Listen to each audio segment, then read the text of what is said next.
Okay, thank you, Ms. Tanner. Okay, Ms. Tanner, will you please take the roll? Yes. Basine, Present.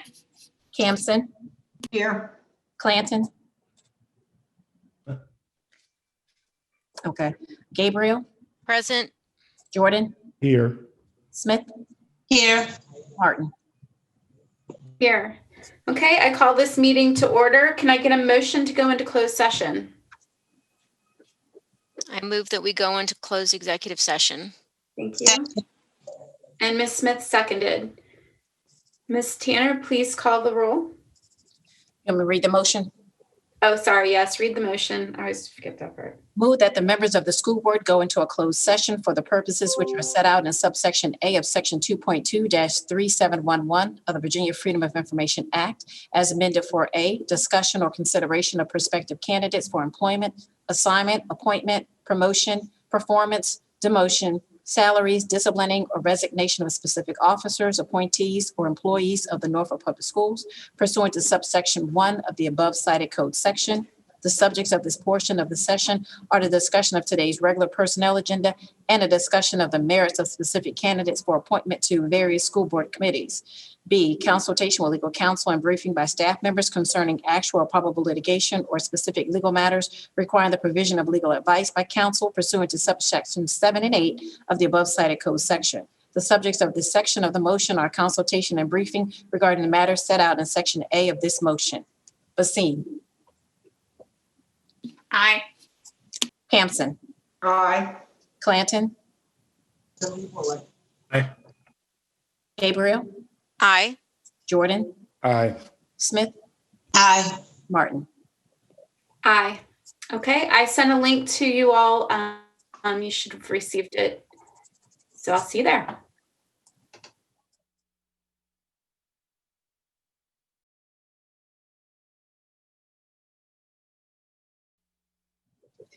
Okay. All right, Ms. Tanner, please read the resolution of the closed Okay. session. A resolution certifying an executive meeting of the school board of the city of Norfolk in accordance with the provisions of the Virginia Freedom of Information Act. Whereas the school board of the city of Norfolk has convened a closed session on this date pursuant to an affirmative recorded vote and in accordance with the provisions of the Virginia Freedom of Information Act. And whereas section 2.2-3712 of the Code of Virginia requires a certification by the school board of the city of Norfolk that such closed meeting was conducted in conformity with the Virginia law. Now therefore be resolved that the school board of the city of Norfolk hereby certifies that to the best of each member's knowledge, only public business matters lawfully exempted from open meeting requirements by Virginia law were discussed in the executive meeting to which this certification resolution applies, and only such public business matters as were identified in the motion convening the executive meeting were heard, discussed, or considered by the school board of the city of Norfolk. Basine. Madam Chair, I'd like to move that the motion that we exit I can't hear. closed session per the motion that was just read. What happened? Can you repeat that, please? I can't hear. I would like to move that we exit executive session per the motion that was just read. Oh, okay. I'm sorry, something happened technically. What happened? Were y'all able to hear me? Yes, we can hear you. Did you hear Mr. Jordan? No. He just to repeat, he just made the motion to accept the resolution that you just read. Okay, thank you. We just I need a didn't hear motion and a second before we. Yeah, can can I get a second, please? I second. So Ms. Basine seconded. Did you hear her? Yes, I heard her. Okay, good. Go ahead. Okay, Basine, Aye. Clanton, Aye. Campson, Aye. Gabriel, Aye. Jordan, Aye. Smith, Aye. and Martin. Aye. Okay, thank you. And we will meet back here for our business meeting at 7 p.m. Well, welcome everyone. Happy Wednesday. We're about to begin our business meeting. So Ms. Tanner, please do the roll call. Yes. Basine, Here. Campson, Here. Clanton, Present. Gabriel, Present. Jordan, Here. Smith, Here. Martin. Here. Thank you, Ms. Tanner. I duly call this meeting to order. And first up on our agenda is the Pledge of Allegiance by our student representative, Ms. Georgia Simpson. Good evening, Madam Chair Dr. Martin, Vice Chair Jordan, Superintendent Dr. Birdsong, board members, and our viewers. Please join me in the Pledge of Allegiance. I pledge allegiance to the flag of the United States of America and to the republic for which it stands, one nation, under God, indivisible, with liberty and justice for all. Thank you. Thank you, Ms. Simpson. Okay, next on our list, on our agenda, we have a student musical performance by the Strolling Silver Strings under the direction of Mr. Jay Larkin. Dr. Birdsong, would you like to introduce them? Yes, certainly. Good evening, everyone. Mr. Larkin has done a wonderful job of putting this musical selection with our students. And so, Mr. Larkin, I'm going to turn it over to you. All right, thank you. Well, I'm not sure who's running the sound, but you may go ahead. We put together 3 pieces of music that we normally do in a holiday situation. Sometimes we play holiday tunes in the month of December, a mixture of our standards and our holiday tunes. And so with the great help of engineering knowledge from Paul Zimmerman, we were able to put this together. So if somebody would like to roll that.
Thank you so much for that. That was such a wonderful performance and definitely full of holiday spirit. Mr. Larkin, can you please talk to us about, I know this time of year is generally really busy for our student musicians and performers. So I know the strolling silver strings are in demand, and I know they play at different concerts and throughout community events, and you generally have to, I think, book them a year out. So I'm just curious if you could speak to what does this season look like for them? Are they getting some opportunities to play? Thank you. No. We're essentially, in the lockdown mode, just like anything else, and we can't go out. We would need to make sure that everything, anywhere we went, any kind of event met certain guidelines, and we're just unable to do that. So we wouldn't be able to do that right now. So we're just holding until things get better. So are they practicing together over Zoom, or what? How is that happening? Yes, we still do have the weekly rehearsal of 3 o'clock till 5 o'clock on Thursdays. Our usual rehearsal time has been for apparently decades. A lot of tradition with that group. So yes. Yeah. Well, thank you so much. It was a really, really wonderful treat for us to hear the holiday music. And they're just, I'm always awestruck. They're so talented. And thank you for your leadership with the students. Thank you. You're very welcome. You're very welcome. Well, have a wonderful holiday and stay safe. Thanks for being here. Okay, up next we have our Superintendents Report. Dr. Birdsong. Good evening, Madam Chair Martin, Vice Chairman Jordan, members of the board, and members of our community. This evening, I'm pleased to share a video report with you that captures some amazing examples of effective teaching and learning that has taken place in our virtual classrooms and beyond during the second 9 weeks. In this video report, you will be introduced to Nora Wilkerson. Nora is a senior at Granby High School and is one of 5 student finalists in the Commonwealth who have been nominated for the U.S. Presidential Scholars Award for Career and Technical Education. This is a prestigious honor and certainly well-deserved by Nora. Next, our board members and several of our community members participated in the annual Bring Your Legislator to School Day event held on November 23rd. While things were a bit different this year with this event being hosted virtually, it still proved to be very meaningful. It was a wonderful experience that allowed students to learn more about the role of elected officials and gain a better understanding of the election process and other intriguing legislative matters. I personally enjoyed participating in this event and thank all members of the Norfolk delegation who took out the time from their busy schedules to share their experiences with our students. In the video report, you will also see highlights of the grant award presentation to the administration and staff of Booker T. Washington High School as recipients of a $10,000 grant from the National Football League Foundation and Booker T. Washington alumnus and Professional Football Hall of Famer Bruce Smith. I had the opportunity to join Principal Dr. Margie Stallings and Athletic Director Robin Williams for this truly proud moment. Then we took a look back, or we'll take a look back at STEM Education Week, which took place from December 7th through December the 13th for all of our 5th grade students.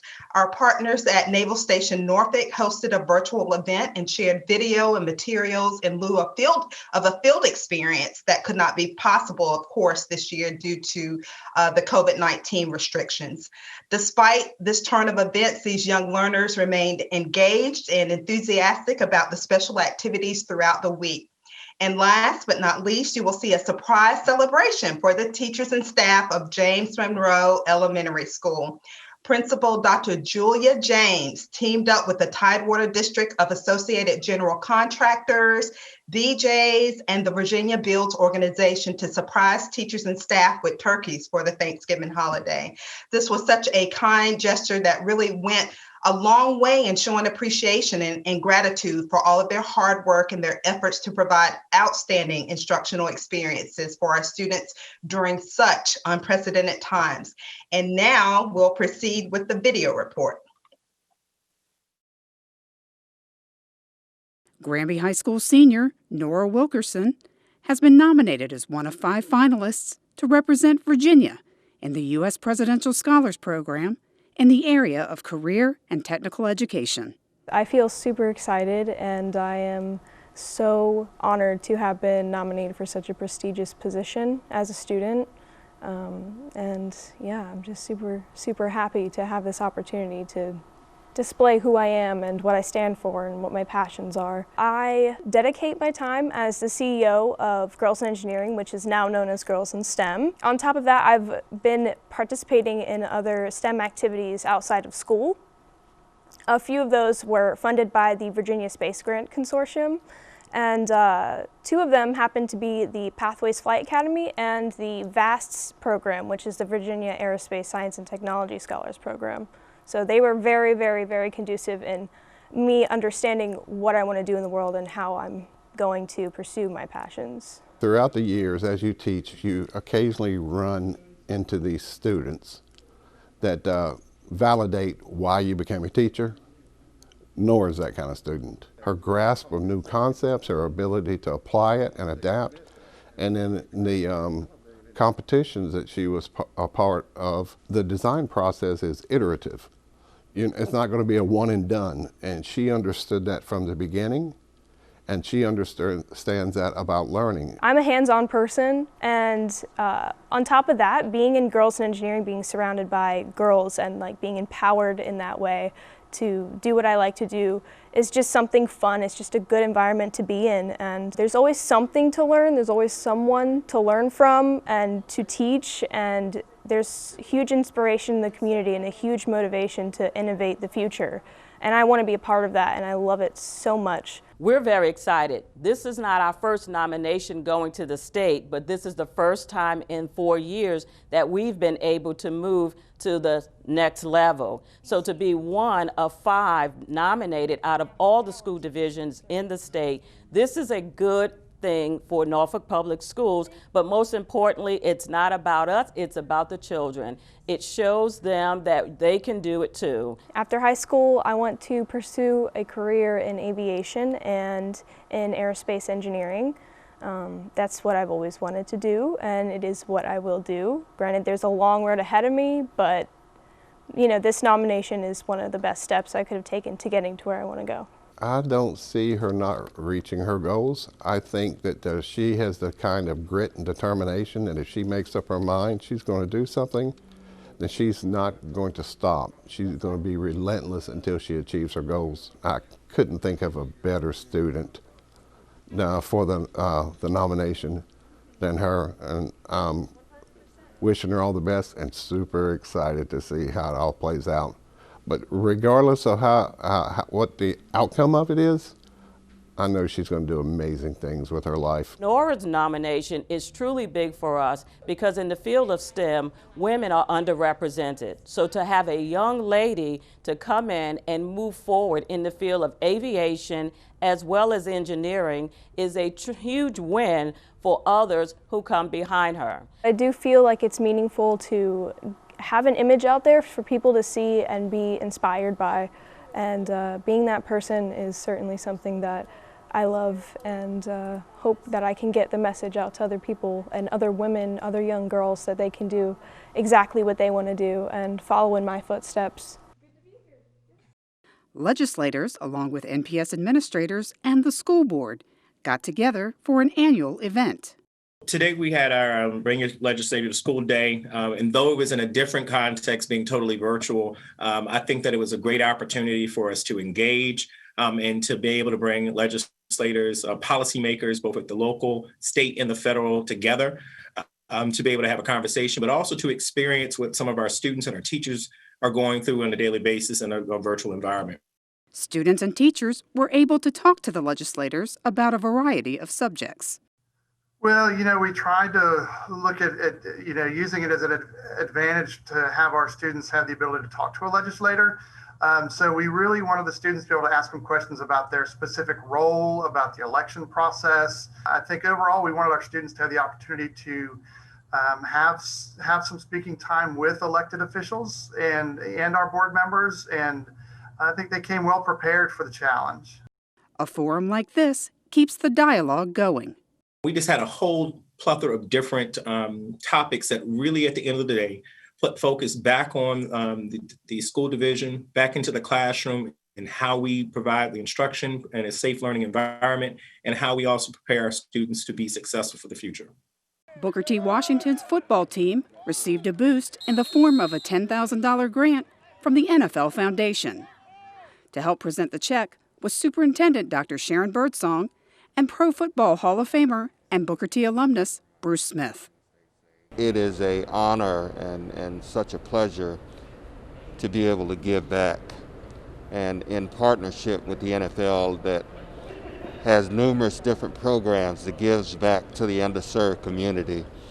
I am grateful and thankful that we're able to bring this gift to the table. We are truly excited about receiving the check for $10,000 from the NFL Foundation. And I must give credit to my athletic director, Ms. Robin Williams. She is the one who completed the application for the grant. She has seen a need for how we can continue to support our athletic programs, and there was a need to support our football program. Hence, Ms. Williams completed the grant, and we were awarded the $10,000 grant. So we are looking forward to how we can continually provide supports to our athletic program. This is the latest example of Booker T alumni giving back. It's former athletes such as Bruce Smith, James Church, that blesses us every year with something for our kids. I'm grateful to have that type of support with our athletics program. And it's good for the kids to see those that have been successful, that walk the halls that they walk, and that gives them motivation so they can go out and do the same thing. Fifth graders in Norfolk Public Schools celebrated STEM throughout the week in early December, thanks to special activities brought to them by our partners at Naval Station Norfolk. In a normal year, these students would be welcomed onto the naval base to experience STEM firsthand. But even in these unprecedented times, the Navy was still able to provide videos and materials to enable students to learn more about STEM virtually. Our motivation really is to spark an interest or maybe fan the flames of those that are already interested in science, technology, engineering, and mathematics with a strategic look to the future. We need our young ladies and gentlemen to be the best and brightest when they graduate out of high school, and we need them to consider maybe joining the military. Throughout the week, students were able to learn about a variety of STEM topics, including light refraction, sea level rise, and the naval base's economic impact on the community. What I enjoyed most was when we had to guess what the graph would look like in a few more years. I really was predicting that it would go up because it went down pretty much. So I was predicting it'd go back up. I like how we learned that different colors, they can be made out of certain other colors, and we don't see them, and we could interact with that part of the project. I enjoyed how we could see the past days and the present days, that the water was increasing and the land was decreasing.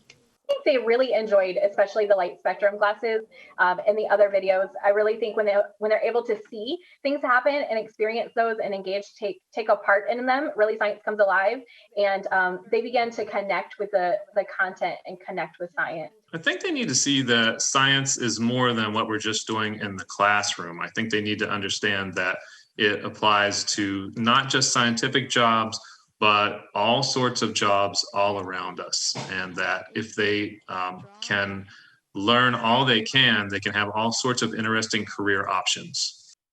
For all the hard work and dedication given to the students and parents of James Monroe Elementary, Principal Dr. Julia James surprised her teachers and staff with turkeys for the Thanksgiving holiday. The Associated General Contractors Tidewater District teamed up with BJ's Wholesale Club and the Virginia Builds Organization to provide 65 turkeys for the James Monroe Eagles staff. We didn't think it was going to be as bad as we thought when we saw the balloons. And we saw our principal, that's the best, dancing with turkeys. She's awesome. You know, their jobs are hard enough as it is, you know, and going through this pandemic that we're going through makes their job even harder. So this is just, for us, it was just really important just to take a moment just to say thank you for everything they've done. They had no idea, so they're super surprised. We had a few teachers that were crying because they're just so happy that we were able to gift them with a turkey this Thanksgiving holiday.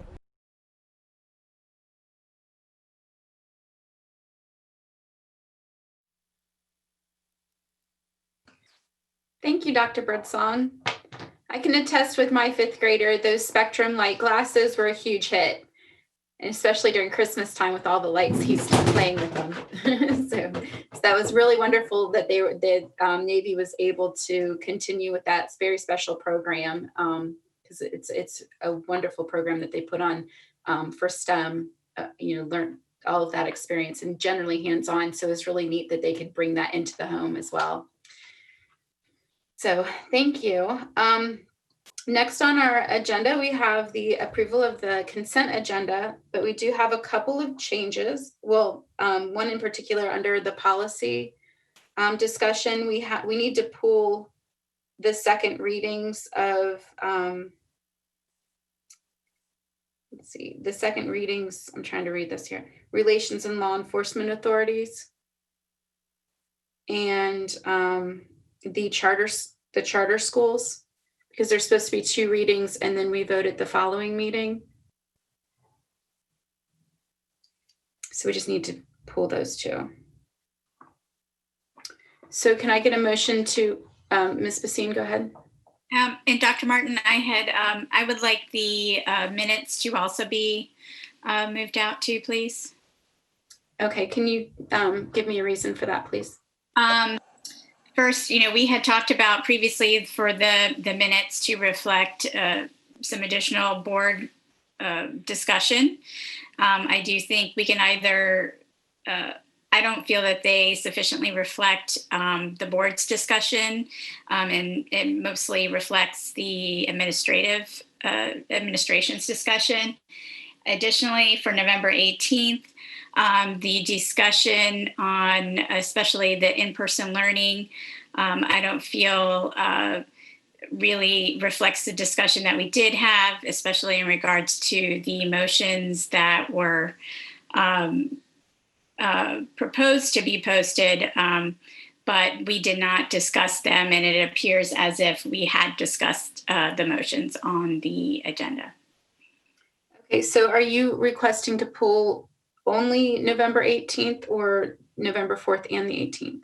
Both of them. Okay. So, Mr. Clanton, do you have a comment? Yeah, because I'm hearing a lot about discussion, and we've had discussion about minutes in the past. We've even received a FOIA based on my comment about what Robert Rules of Order, which we've adopted as our parliamentary authority when it comes to motions, and regarding also looking at what the Code of Virginia requires us to post within minutes. So I'd like to ask my colleague, Ms. Basine, if she may, be a little bit more specific about when we talk about discussion, because if it's not discussion related to a motion within the context of what our agenda is, we're not supposed to describe, we're supposed to put action there. And we record all of our meetings to have a full transcription of everything. So if I may, Madam Chair, to ask my colleague to be a little bit more detailed. Okay.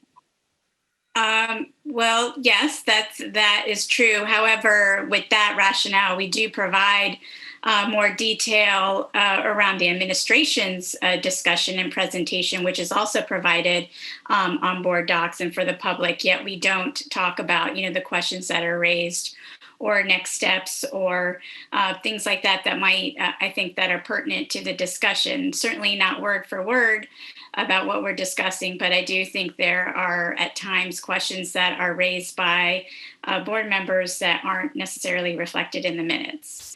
And so that's what I'm referring to. In regards to November 18th, for example, there is a summary of the draft proposal for in-person learning that I had proposed. However, as you know, we didn't discuss it at length, or there wasn't an opportunity to explain it. And we had decided to move to the next meeting, as Ms. Campson as well had provided a motion and also did not get the opportunity to discuss at that meeting. However, her motion was not included in the summary of the minutes. So if we're going to do one thing for one person, I think we should make it consistent, and that wasn't reflected in the minutes. And therefore I am requesting, for myself to pull the consent agenda. Pull the minutes from the consent agenda for tonight. So with that being stated, Madam Chair, because I need to look at a bit more context, I'd like to move to defer action on the minutes to our next meeting in January so that we have time to review those. And also in that context, for the record, I'd also like to point out in that that our rules of order states when we talk about minutes, that minutes are the official record keeping of deliberation of deliberative assembly, and that minutes should contain only the record of what was done in the meeting and not said by its members, and that the minutes should reflect that. So I'd like to do that in respect to my colleague's request to be able to look at that and ensure that the action is described in there and the necessary context around the discussion. So I like if there is a second to my motion to defer to January, Madam Chair. I'll second.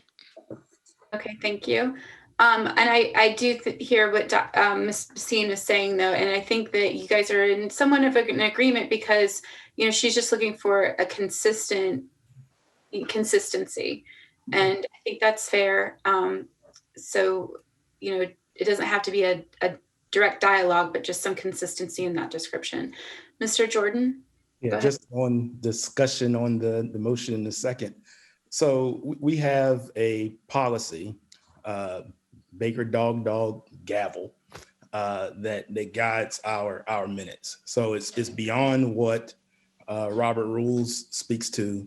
As a public organization, we also have some responsibilities to try to document our deliberations. And I think what Ms. Basine has raised and what I've tried to raise in the past is that these are the additional things that we need to document, and then we're required to retain those documents as part of our records keeping. So I agree with Mr. Clanton. We did have some discussion about that. I know that Attorney Cloud had done some research on that. So I just think overall, as a body, we need to come back and just make sure we're clear on what our expectations are for our minutes, and then have those available to us when it comes time for us to take action. So thank you. If you want to postpone them, I'll be glad to give you a memo on what the Freedom of Information Act requires in terms of the specifics and details of the minutes. The details of the minutes are largely at the discretion of the governing body. And it's ultimately going to be a question of a majority of the board as to how detailed you want your minutes to be beyond the bare minimum that the Freedom of Information Act requires. And of course, whether or not you vote on the minutes as part of a consent agenda or you vote on them independently so some members can vote against them is also something that the board could do going into the future. Thank you, Mr. Cobb. Any other comments? Okay, Ms. Tanner, please call the question. How about I'll do this. I make a motion that we approve the consent agenda as. Point of order. We got a motion on the floor. Sorry. Yeah, we have a motion on the floor. We need to vote on it. Got it. Postpone the adoption of the minutes for November 4th and November 18th to our January meeting. Could the motion be read again, please? So I moved that we defer action on our on the approval of the minutes to our January business meeting. Thank you. Ms. Tanner? Yes. Basine? Aye. Campson? Aye. Clanton? Aye. Gabriel? Aye. Jordan? Aye. Smith? Aye. Martin? Aye. Okay, and so before we vote on the consent agenda, I just want to make sure that we're clear that there's a typo here, having the two policies, KNAJ and LC. Is it LCF? That those should be posted for public comment as a second reading, but not on the consent agenda to vote on. So we'll be voting on those two, postponing our vote on those two until the January business meeting as well. So can I get a motion to accept the consent agenda with the amendments, the amendment that I just explained? Go ahead. I move that we accept the consent agenda as amended by Dr. Martin. Thank you. A second? Yeah. Mr. Clanton seconded. Ms. Tanner, please call the roll. Question. Basine? Aye. Campson? Aye. Clanton? Aye. Gabriel? Aye. Jordan? Aye. Smith? Aye. And Martin? Aye. Thank you. The ayes have it. The consent agenda is adopted. Okay, moving on to our decision and discussion agenda, the monthly financial report. Good evening again. Mr. Jenkins, our Chief Financial Officer, is ready to present our financials for the month of November. Mr. Jenkins. Thank you, Dr. Birdsong, and good evening, Chairwoman Martin, Vice Chairman Jordan, Dr. Birdsong, and members of the school board. Ms. Tanner, were you going to display?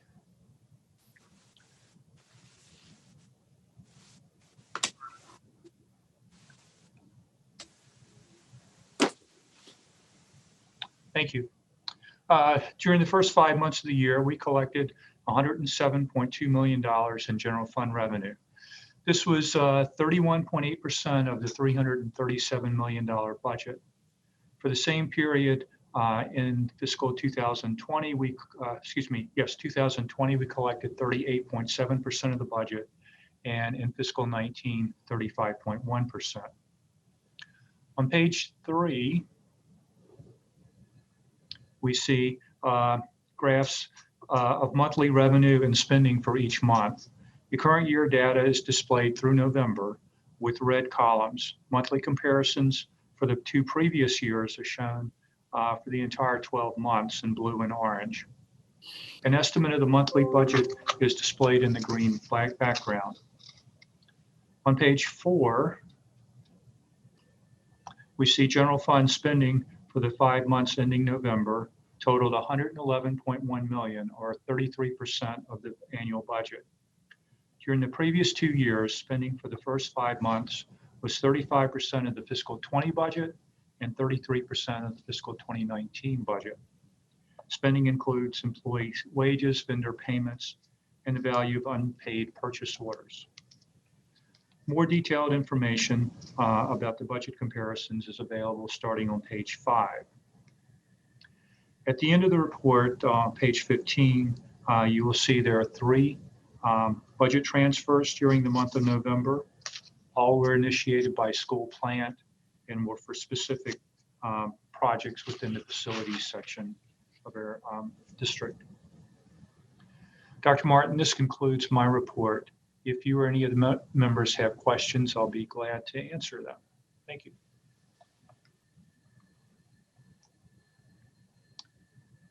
Ms. Martin, you're muted. Tell me that. Okay. Thank you, Mr. Jenkins. Thank you, Mr. Jenkins, for that presentation. Can I get any questions or comments? None? Okay. Thank you very much. Thank you. I move that we accept the financial report as presented. Thank you, Dr. Gabriel. Do I get a second? Second. Thank you, Ms. Campson. Ms. Tanner, go ahead and call the question. Basine, Aye. Campson, Aye. Clanton, Aye. Gabriel, Aye. Jordan, Aye. Smith, Aye. Martin. Aye. Okay, what I'd like to do, just because of time, I'm looking at how this order is. I'd actually like to move 6.02 down to 6.06. And then that would make the Poplar Halls resolution vote 6.02. So it moves them all up a number. So we're still going to get to it. Just want to change the order on the agenda.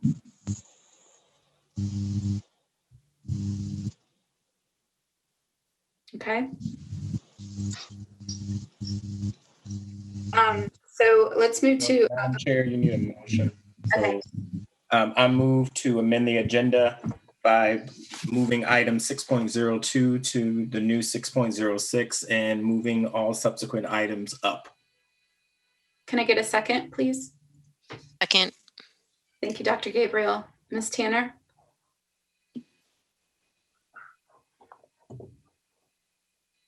Basine, Aye. Campson, Aye. Clanton, Aye. Gabriel, Aye. Jordan, Aye. Smith, Aye. Martin. Aye. Thank you all. The ayes have it. Okay, so the Poplar Halls resolution.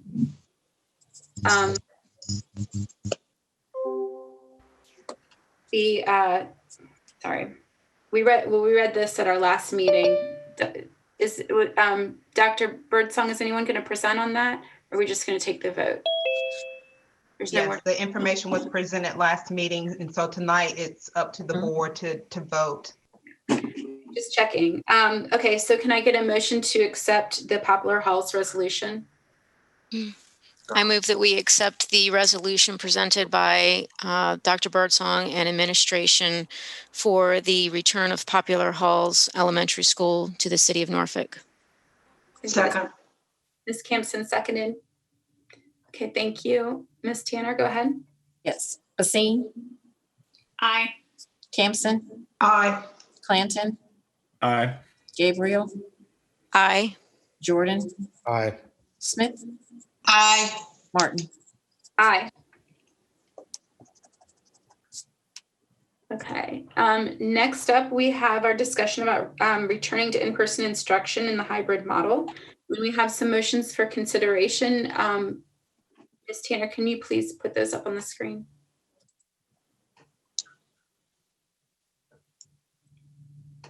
There's so little on my screen. Okay. Okay. So can I'd like to open the floor for discussion about motion 1. I think, Dr. Martin, I think, do we make the motion first and then open it up for discussion? Yeah, we can do that, yes. Okay. Can I get a motion? Yes. I would like to make a motion to reconsider and replace motion 1 approved during the October 21st board meeting to support a return to school plan based on the status of the 3 core indicators recommended from the CDC's indicators for dynamic decision-making, which includes case incidence per 100,000 persons within the past 14 days, percent positivity during the past 14 days, and district readiness to implement key mitigation strategies as outlined by the CDC. Second. Discussion? Mr. Clanton? Thank you, Madam Chair. I don't think anyone on this meeting or on this board is a stranger to how I feel about the safety and well-being of our students, teachers, and staff. However, in recent days, as we have seen the Pfizer and now the Moderna vaccine now being available, and there looks to be a pathway forward, I still believe that there is a point that has to be stressed that we have to truly be in this together, and that it's going to require the community to help us contain and control the spread of this virus, so that we can get our students back in schools as safely as possible. But like I've said, in this respect, my opinion has shifted over the period of time here, looking at this, that there looks to be a way forward. When we took a decision on this, it didn't look to be a vaccine was ready, and it looked like the numbers were still high. They are still high today. However, I stress to individuals that even with any decision that we make here today, it isn't saying that we're opening our schools today in the current condition. And the biggest point of all is that our our family members, particularly our guardians, have the final say so. And I think that we as a school division and the administration have taken the necessary steps to ensure that we have a virtual scholars academy and program so that those parents who do not feel safe at this particular point to allow their students back for in-person instruction can maintain virtual instruction. And it is for those reasons that I will vote in the affirmative today for the reconsideration as we continue to monitor this progress, keeping health and safety at the forefront. But I believe that we're moving in the right track, and that this allows us to send a clear message to our parents and to guardians and to our staff members that we are looking towards a time when we can come back to in-person learning, and when it is safe to do so, that we'll have a plan in place. So I will be voting in the affirmative for the motion of reconsideration today. Thank you, Mr. Clanton. Any other comments? Okay. Ms. Tanner, please call a question. Basine? Aye. Campson? Aye. Clanton? Aye. Gabriel? Aye. Jordan? Aye. Smith? Aye. Martin? Aye. The ayes have it. Thank you. Can I get a motion for motion number 2 of reconsideration? Yes, I move to reconsider and replace item 6.04 approved on October 21st to be revised to direct the superintendent to begin phasing in identified student groups when case incidents per 100,000 and percent positivity are in the moderate risk level, yellow and yellow respectively, for Norfolk within the context of the Eastern region, and when NPS's district readiness indicator, which is implementation of all 5 key mitigation strategies, is in the lower risk level or light green. Thank you, Ms. Basine. Can I get a second? Second. Mr. Jordan, second. In discussion, Ms. Campson? Right. I'm not clear what yellow and yellow means. We had dark green, light green, yellow, orange, red. So I don't understand the 2 yellows. Yellow, Ms. Campson, yellow is the moderate risk level. So the red was the highest. The orange was higher risk, and then yellow was moderate risk. And right. So why do we have 2 yellows? I'm sorry? So yellow, so it's yellow for the case incidence, and then yellow for percent positivity. Oh, okay. Thank you. I didn't realize you were doing each one separate. Thank you for clarifying that, because I was afraid that we were calling the orange yellow. So thanks for the clarification. Yeah, sure. Dr. Gabriel, do you have a question or comment? The comment along the same lines of what Mr. Clanton had said earlier. From the very beginning, I have been extremely conservative with regards to the reentry of students within our school building, and I've been concerned about the safety of our staff and their families. However, we have learned a great deal since we made some of those original motions, and I do believe that this board acted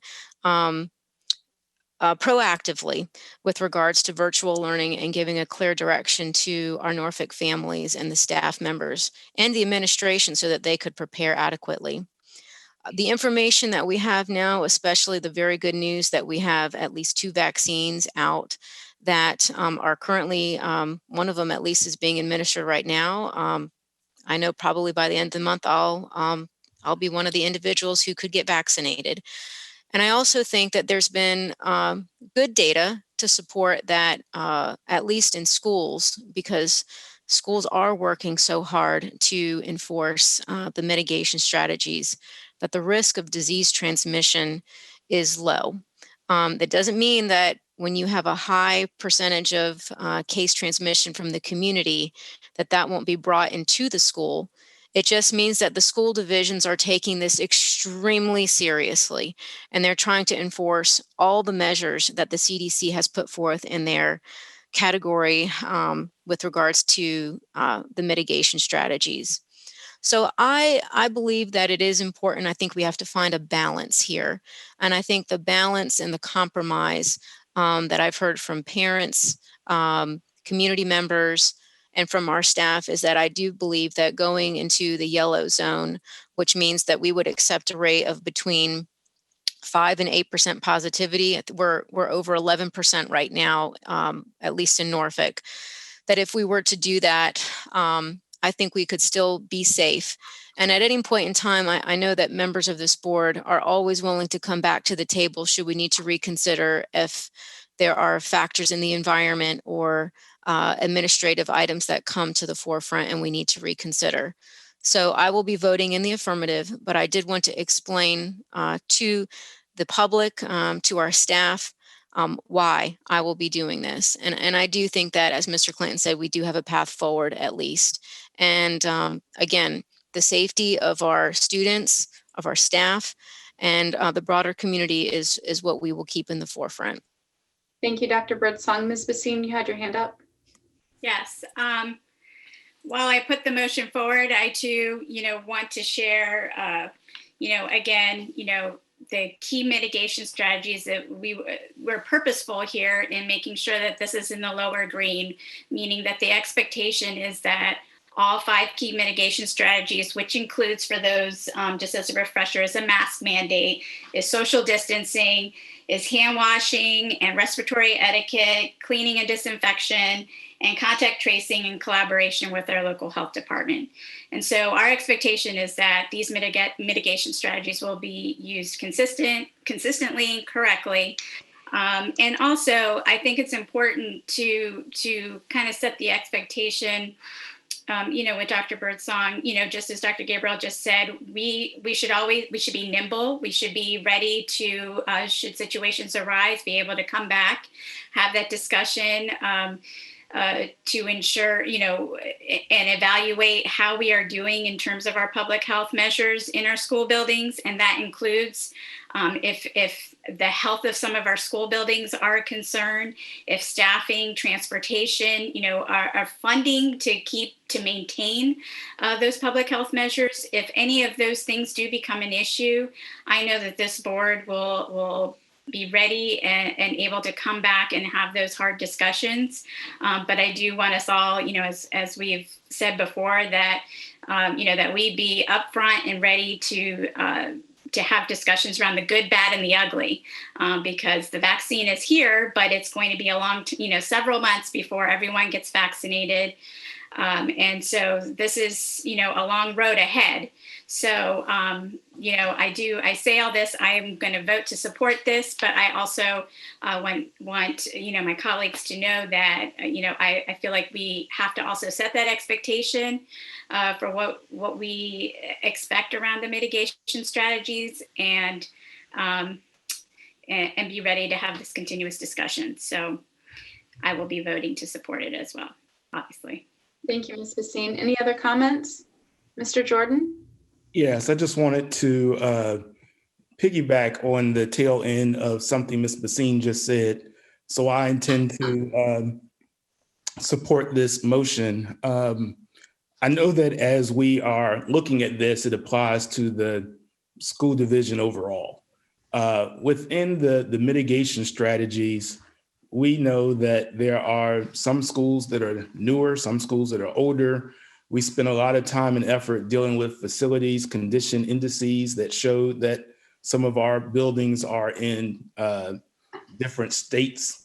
And so I just want to make sure that that we are flexible and that there's an understanding that if an individual school cannot meet the 5 mitigation strategies that were mentioned, that it's okay for that school to be offline or for adjustments to be made and for the administration to have the flexibility to make those decisions so that there's not the case that because of this action that, the goal is for the division as a whole to meet that lower risk level. But I think also as a sub point to that we need to make sure that individual buildings are also ready. And if adjustments need to be made, that there'll be some support for that type of analysis and flexibility as warranted.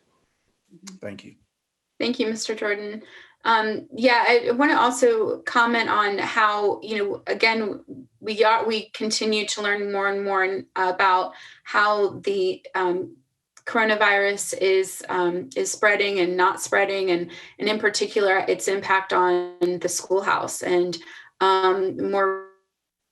both Dr. Fauci and the American Academy of Pediatrics have stated that our students are actually safer in the schools than outside the schools.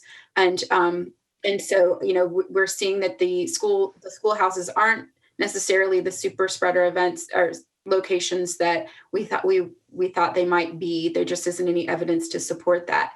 But that is because the school systems themselves that are implementing these mitigation strategies are able to, just the word, to repeat myself, mitigate the spread of the virus within our schools. It's a very controlled environment.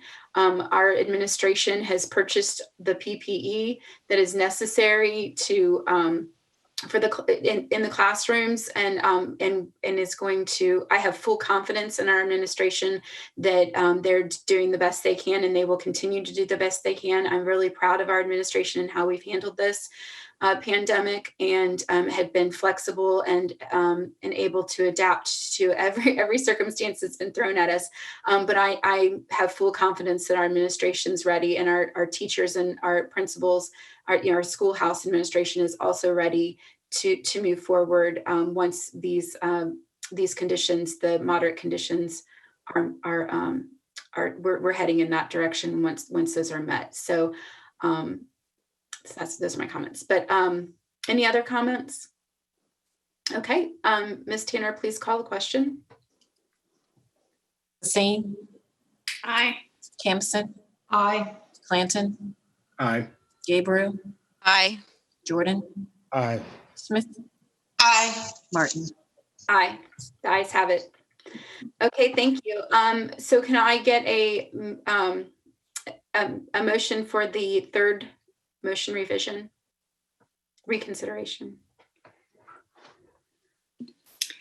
I move to reconsider and replace motion 6.04 from October 21st school board meeting to adopt a 2-week transition time between the phases for returning identified student groups for in-person learning pending the status of core indicators. Ms. Campson? I'd like to speak to this one for just a minute. When we first Get your second first. Get your second first. What? Oh, sorry. Second the motion first. Someone needs to second the motion first. Okay, Ms. Campson seconded. Ms. Campson, go ahead. Just so you can talk. Go ahead. That's right. Yeah. No. When we first had it for 3 weeks, there were good reasons for that. Mainly, one of the reasons was because getting anyone tested to find out if they were actually infected took so long. And so there was time put in for that as one of the main reasons. However, those things are now corrected. I mean, in January, they'll be selling over-the-counter tests. So I like having it dropped because when you think about it, we have 5 phases, which means we have 4 transition periods. And if you've got 3 weeks for each transition period, 3 times 4 is 12 weeks, which is 3 months. That's a long time to phase your kids back in. And we know Dr. Birdsong tells us and makes us very aware of the fact that she's ready to go once we give her a direction. We know how organized she is. I certainly know how organized she is because I worked for her before. So that's why I'm very supportive of moving the 3 weeks down to 2, maybe even in some cases to 1, but for this thing we're at 2, which brings us to 2 times 4, which is 8 weeks, still 2 months to get all the phases of the children in. But at least it it begins to compact it, considering that we're getting so far into the year, almost halfway through, and we still haven't had in-person learning for those families who choose to take it. And I want to reiterate what Dr. Gabriel said. Our parents and our children have the option of going virtual for the rest of the year. So anyone that's uncomfortable with this has that option. No one is forced to bring their children to in-school learning until they're ready to do so. So thank you very much. I will be voting for the motion. Okay. Any other comments, Mr. Clanton? And then Dr. Gabriel? All right. Thank you, Dr. Martin.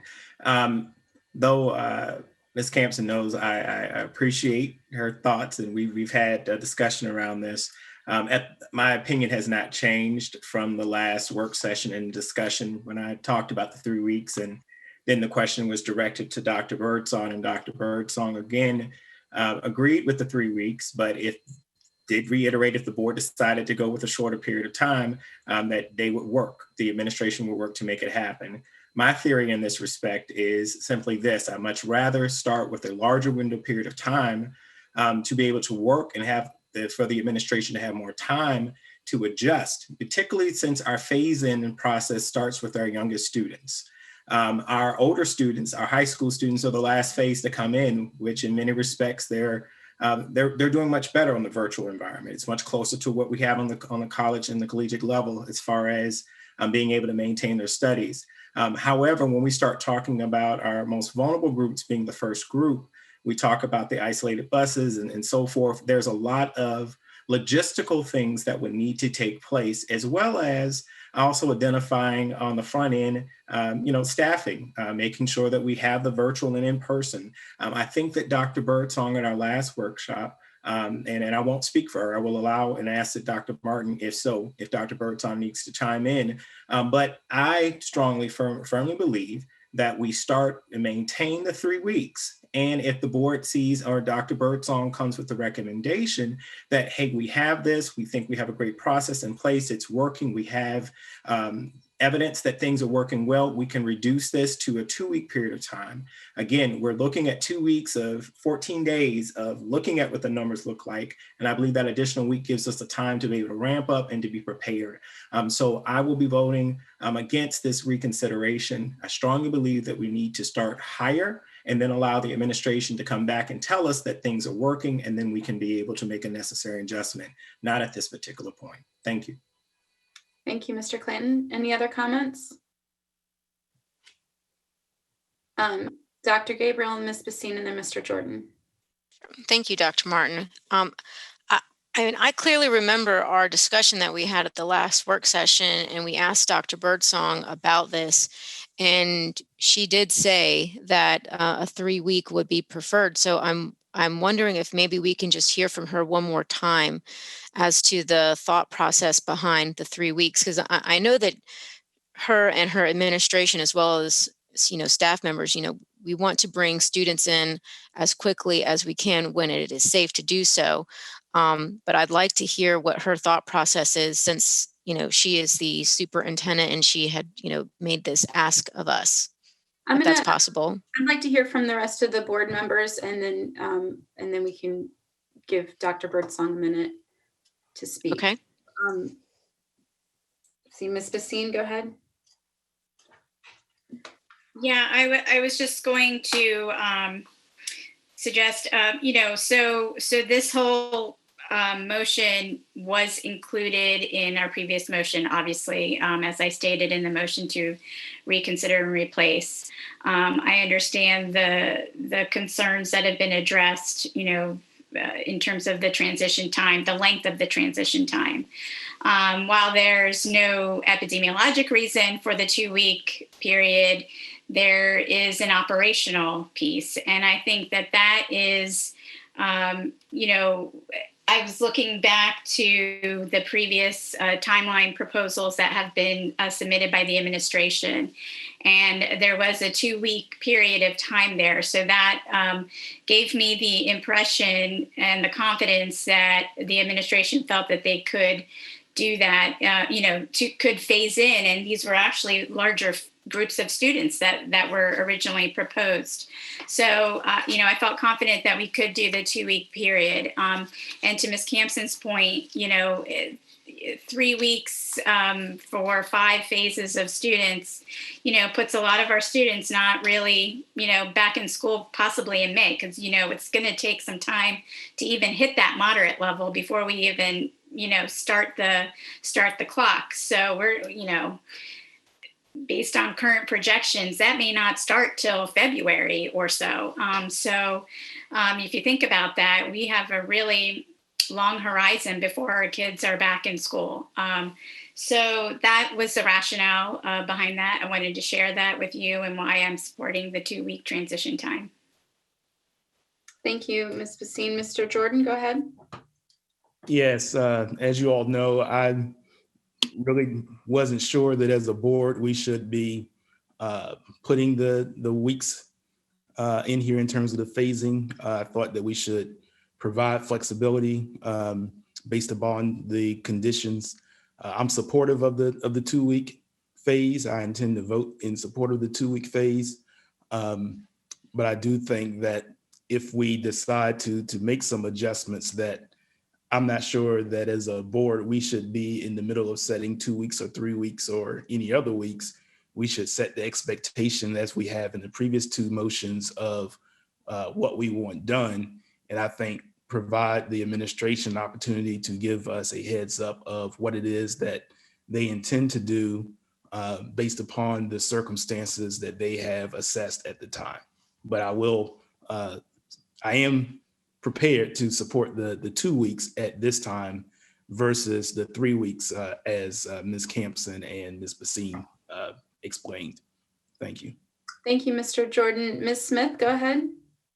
Thank you. I too support the 2 weeks transition time. In-person learning is long overdue.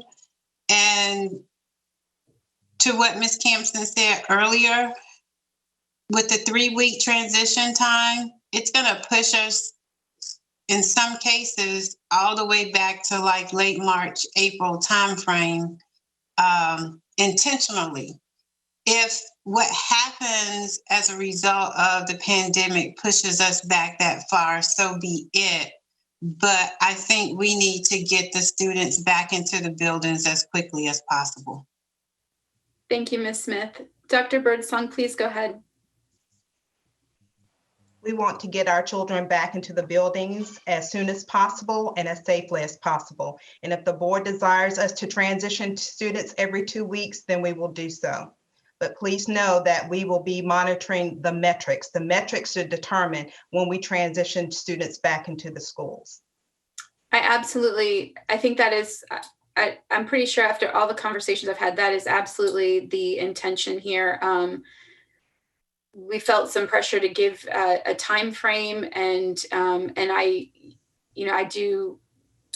we will rely on you to let us know if we need to change that 2 weeks or if you need to extend that. That is, based on any organizational or logistical reasons or even conditions. I mean, I agree with you there on that one. I saw a bunch of hands go up at the same time. Okay, Dr. Gabriel did, and then Ms. Basine, I think. Okay, go ahead. Okay.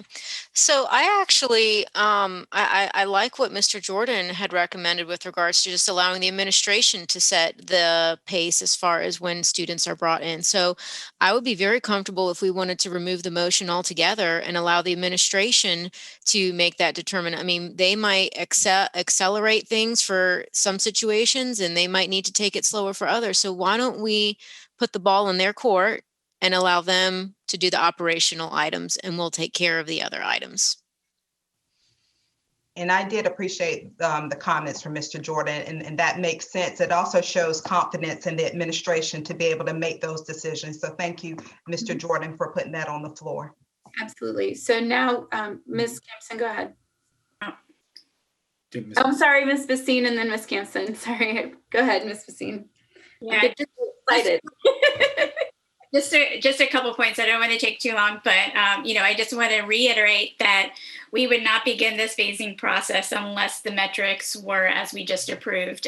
So certainly metrics are first and foremost, as well as the mitigation strategies. I don't think we can stress that enough. And all of the things that we said, we would like, the contingencies that we said, staffing, funding, all of the things to make sure that we can do this in a safe manner. The other thing I wanted to say is, again, this motion was on the floor because it was part of our previous motion from October 21st. I could support, because I think that's a great point. We may be trending in a really positive direction in terms of the health conditions. And if we felt like we could, transition students back in, on a weekly basis, I think we should give that leeway to the administration to do that. So, that's something that I could support. Okay. So who made the motion originally? Seeing good. Okay. Mr. Clanton, go ahead. Yeah, so I was going to ask, based on what Ms. Basine just stated, Ms. Basine, would you be open to amending your motion by striking at the after October 21st? Let's see, revised decision October 1st to adopt. Wait a minute, returning. I can't see the whole screen. I'm sorry. I jumped it. Okay, here we go. I'm sorry. I just had it right here. Now I just lost it. But essentially, to allow the administration to determine the phase-in period. So from October 21st to allow. No, let's see, the decision from the October 21st to adopt a 2-week transition time between the phases, a return in student groups for in-person learning, pending on status indicator. So what are we actually revising? Because now I'm reading this. Right, that portion of from the decision from October 21st to allow the administration to determine the time between the phases for returning identified student groups for in-person learning. Yeah, that's what I'm what I'm asking. So Ms. Basine, would you be open to amending your motion? Yes, but I do, I would, but one point that should the transition time exceed 3 weeks, I think that there has to be some, and it's my hope and expectation, and I feel, pretty confident that the administration will come back to us and really demonstrate to us the challenges and obstacles that are being faced by the administration, because we don't want to get into a 4 or 5 week, so that's just, a little bit of my holdup, but yes, I can, do you know what I'm saying? I'm with you. So what if, based on what you're saying there, Ms. Basine, and my part and Dr. Martin, what if we say based upon the administration's original mitigation plan? Because I think you all addressed that they said 2 weeks. So they would strive for 2 weeks. So we just mentioned the mitigation plan that they presented to us. So to allow the administration to determine the phase-in period based upon their original mitigation plan, because that mentioned 2 weeks, right? We already did cover mitigation in the greens in our in motion. Yeah, but that plan talked about the phase-in, right? You mean the instructional plan? Yeah, the reopening plan. Yeah, the reopen plan mentioned 2 weeks. Right. So we just reference that in this motion. Having we have confidence. We've already stated this. We have confidence in Dr. Birdsong and the administration to make this decision. So I honestly am. I want to leave it at that. I don't think we really need to mess with it too much. To not set parameters. Okay. Because if it takes 5 weeks and there's good reason, and she can explain that to us, and we can go from there. But I don't think that we need to preemptively make any more conditions to that right now. Ms. Campson, go ahead. I like what Mr. Jordan said too, and I like the way Mr. Clanton has tried to clarify it. I certainly would be in favor of turning the entire decision over to the superintendent, as long as we agree before we do it that that's what we're going to do. Because I don't think that the board needs to be coming back every week once learning starts again, and discussing it again and debating over what we should do. I think that we either need to have a solid number here, or the idea of just turning it over to the superintendent, who we do have to make these kinds of decisions. That's what her job is. It's not really our job to be sitting here and giving her every single little detail and second guessing it all the time. So I think we just want to be sure that if we make the change, which I am in favor of, I think that's a really good idea, is that we're very clear that we have now turned this responsibility for determining the time of between the transition times, which may be 3 weeks in one, it may be a week in another one, but it will be based on what she's looking at. And we know how this pandemic changes every time you turn around, every time you make a decision, something happens that you make a change. That's why we're addressing this. I just want it to be very clear that we are having her make the decision, and we will not be bringing it back every afternoon to debate whether we want to have it different. Let's give it to her. She's the expert. Okay, Mr. Jordan, Ms. Smith, and then I'd like to move on to the motion. If we're headed in the direction where it seems that we are headed, wouldn't we just delete that line from the October 21st motion and call it a day? Because the restriction is there now is because we placed it there. If we makes sense, right? That was the point I was trying to make. If we strike it, I think it gets us to where what we're talking about. Okay, Ms. Smith. Thank you. I like the way Ms. Campson explained that, and I too support striking that from the agenda. Mm-hmm. Yeah. From the motion, the wording from the motion. Yes. Okay. So, Ms. Bassine, you made the motion, so you need to rescind the motion, right? She can do it because she's the maker of the motion. She can just amend it and just move that the board revise its decision on October 21st by striking. Yeah, by striking. Okay.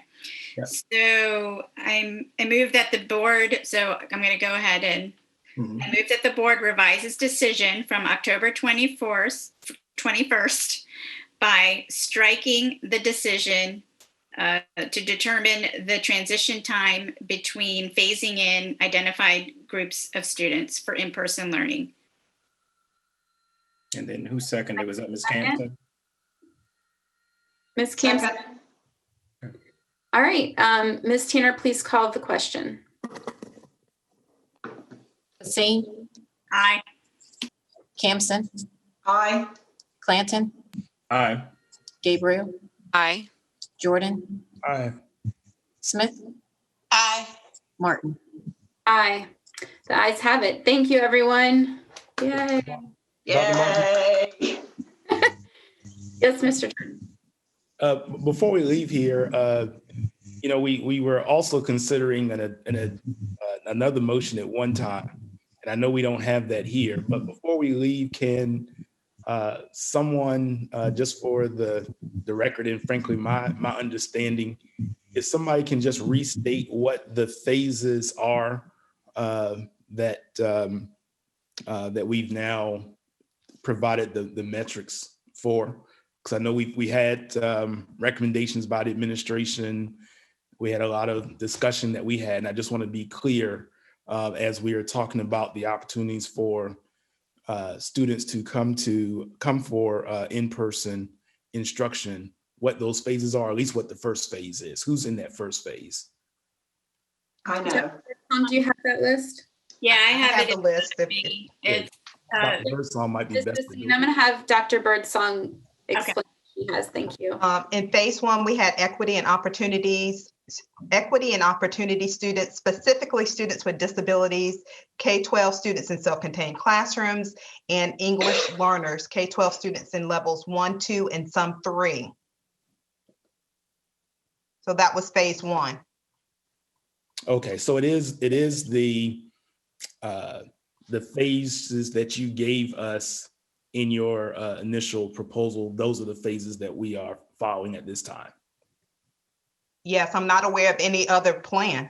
Well, no, at one point we were going to consider, or at least there was discussion about considering bringing back some students even if we were in the red. And so That was rescinded, yeah. right. So that's why I said we didn't discuss that today. So I just wanted to be clear that we aren't providing any opportunity for any students right now if we're in the red. The only thing that we have at this point would be those students based upon what we just approved, based upon the first phase being what Dr. Birdsong described. Right, in the moderate risk level, but mitigation strategies in the lower green, right? So I just wanted to comment that I know that the opportunity to bring back some of the other students that we were talking about, I was going to be supportive of that to a certain degree. I thought that if we were in the red at the 10% level, I had some comfort. I wasn't so much comfortable if we didn't have any restrictions on it.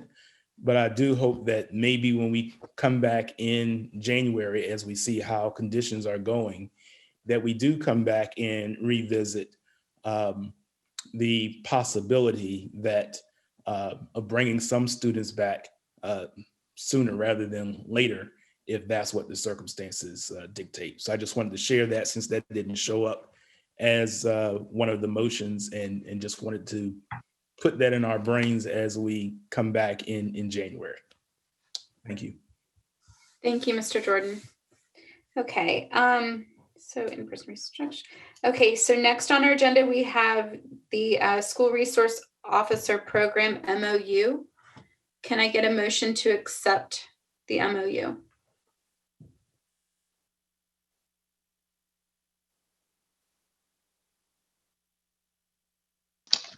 So, Dr. Martin. I'm confused. I know we had some requests for information from the previous meeting. I think Dr. Birdsong has shared some of that information, so maybe we can start with another update from Dr. Birdsong before we get into motions. And matter of fact, we also agree we're not supposed to be voting today. Right, didn't have voting. That the process required that we, at least we agreed. Oh, it says public comments. Okay, sorry. That we would have discussion and then we would be prepared to vote at the January business meeting. Right. Okay. Sorry about that. I was looking at the parentheses. Go ahead. Dr. Birdsong, go ahead with your presentation. That's exactly what I was going to share, that we had decided that our community needed more time to review the MOU as well as the board, and that we would come back in January, possibly to have a vote to take place during the business meeting. Okay. And so all of the information that the board requested, that has been provided to you from the last meeting.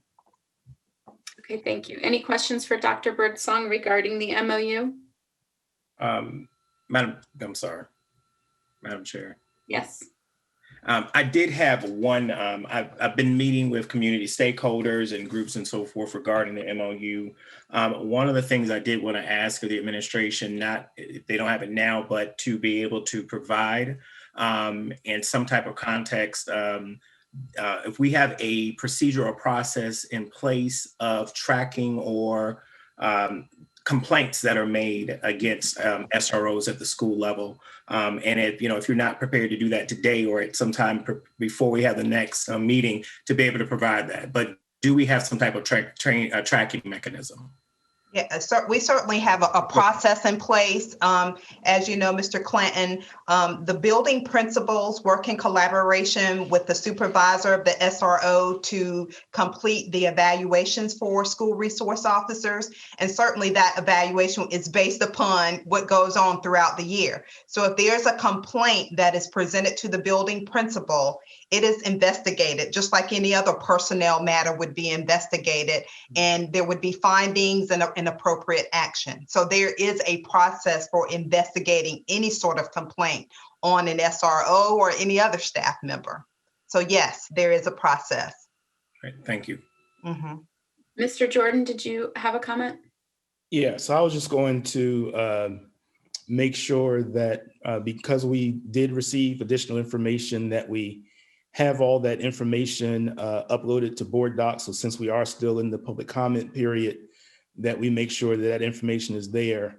And maybe because we have added some things such as this guide that's there, that Dr. Birdsong or Attorney Cloud, someone can at least take a moment to explain the additional documents that are there so that we have an understanding of what we received, and that those that may want to publicly comment on our draft MOU can also understand what those documents are and why they are there.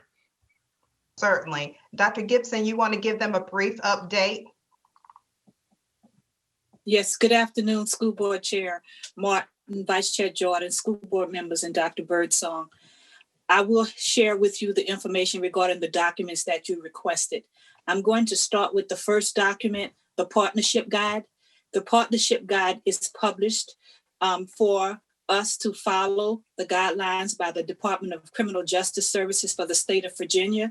And in this guide, it shares with us those things that are important in terms of us understanding the partnership that law enforcement has with schools, the community piece that the police department provides to the schools. It also shares with us the legal issues, along with how to build effective partnerships and how to promote positivity within our school community in terms of everyone understanding how to get along to make the community a place where children can learn and be safe.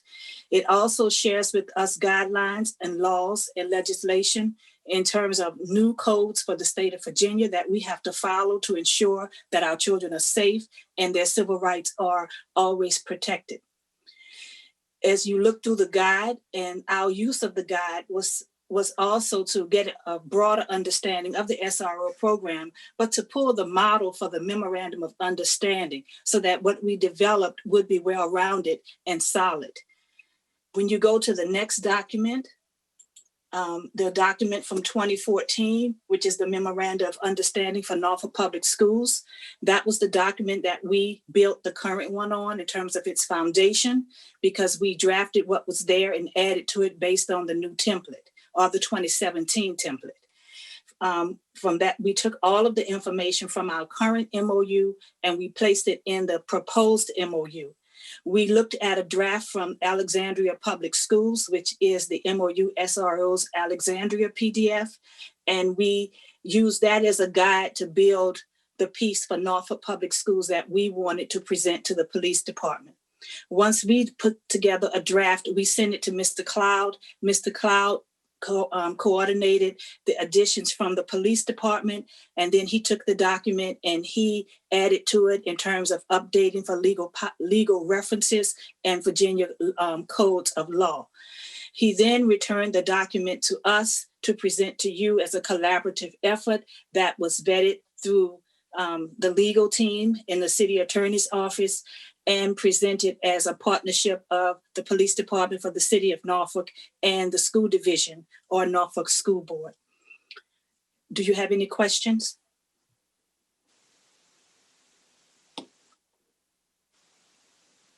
Mr. Clanton, go ahead. Not necessarily a question, but Dr. Gibson, thank you for going through and sharing this additional information. I particularly am very pleased to see the guide, the Virginia School Law Enforcement Partnership Guide that was created back on May 2017, and particularly for one item that having as a school board member sitting on these student disciplinary panels. And one of the concerns has always been about expulsion and a mistake that a child makes. But looking at that, the SRO program, if done right, in which I believe in many cases that we have strived to do that here in Norfolk, even on page 41, talks about restorative justice practices within the process of this particular program. So it gives me great, I guess, looking forward to seeing what we could potentially do with this, and also continuing to engage those who have concerns. And I'll just look right there in table 1. It talks about, when a law is broken, the traditional system is, when a law is broken, there's a question, what law did you break, rather than who has been harmed and how has the harm been done. Sitting on the governor's commission that he had created after Charlottesville, and I know that Mr. Jordan served on some others since then. This is important. I know that heightened community awareness around using such phrases, defund the police and so forth there, but really getting to the heart of the matter of how do we engage our students, provide a safe working environment for our teachers and staff and a learning environment, and how do we build better trust between our law enforcement and our students in the communities. And I stress again, I'd much rather have a positive relationship built inside the confines of our buildings rather than having no experience and pulling police outside and placing them and their first experience being in the community. Without this. So I appreciate this. My comments are just, I intend to read more and to engage with others as we continue to move through this process. And I was just going to add, the guide is incorporated by reference in the agreement. So it is literally a part of the agreement. The agreement and the guide work together, and all the parties are required, the police department and school administrators, to review it and be familiar with it. And the draft that you have has been approved by the chief of police. So it's been approved on the city side. Okay, thank you, Mr. Cloud. Any other comments? Mr. Jordan, go ahead. Yeah, just one. I appreciate all the updates. I think we also received an update from the city regarding the cost of the program. I think that's public information. We could add that up here as well. And I'll just say for me, similar to what Mr. Clanton mentioned in terms of the guide and many of the commissions that have been held. I personally have spent a lot of time, over the last 20 years or so, working on a variety of work groups with the police department and trying to build positive relationships between the community and the police. Personally, I still feel like I have heard a lot of good argument for why we need more caring adults in the building. I'm still seeking some additional feedback as to why we need armed police officers in the building in that regard versus SSOs. So I just want you all to know I'm still, like Mr. Clanton, having discussions and asking for feedback. So I'm still wanting to get somebody to kind of help me if they have information that they can share, research that speaks to the need for armed police officers in the buildings. So thank you. Thank you, Mr. Jordan. Ms. Basine, go ahead. Yeah, I think the last statement Mr. Jordan just made is kind of where I am. I too have been spending a lot of time reading the research and trying to learn as much as I can about the benefits of SROs in school buildings. And honestly, I'm really finding a lot more about the negative impacts of SROs in school buildings.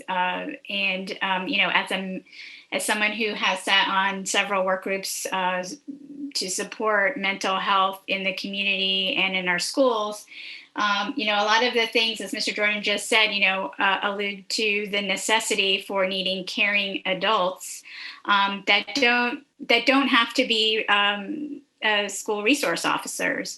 And so really what I feel I'm hearing are really arguments made for having greater mental health supports who are qualified individuals to provide the mental health support, to implement multi-tiered systems of support, in our schools. And that is really, kind of where I am. But again, always willing to hear from our community members about their experiences and the impacts that SROs have on them. And most importantly, which I think we don't hear enough from, are our students. And so, I really, we can sit here all day and talk about the caring adults, but I know firsthand, from having talked to many high schoolers over the years about the way SROs in the building, their presence makes them feel. And there's also a lot of case studies around that as well. So, I really want to hear a lot more from our students around their presence in the school building, what that means to them So, again, I'm trying to learn as much as I can and will continue to do so. But that's my position as of right now. Thank you, Ms. Basine. I like that piece about hearing from the students. I believe Dr. Birdsong, I feel like we recently heard about a survey. You did. Okay.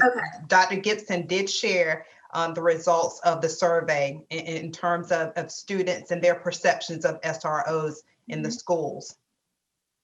Can you recall what those results, Dr.? I do recall. I can't give you specific numbers, but it was positive. It was, in terms of them making them feel safe and more secure in school buildings. It certainly was more positive than negative. Yeah. Okay. And the same for teachers and staff and administrators. Okay. Yeah, that's what I remembered as well. Thank you, Dr. Birdsong. Go ahead, Ms. Basine. Yeah, and to that point, I recall, I certainly and I believe I made this comment during the last work session where we reviewed this. And for that reason, there were, it did seem like there was positive feedback, but I think it's really important to say who's giving that positive feedback. Is it our white students who's giving the positive feedback where that perception of safety exists with the presence of an SRO? But, I'd really like to know how our Black and Brown students feel about the presence of an SRO. And so we have to be able to really look at that demographic data when we're looking critically at the information from our surveys.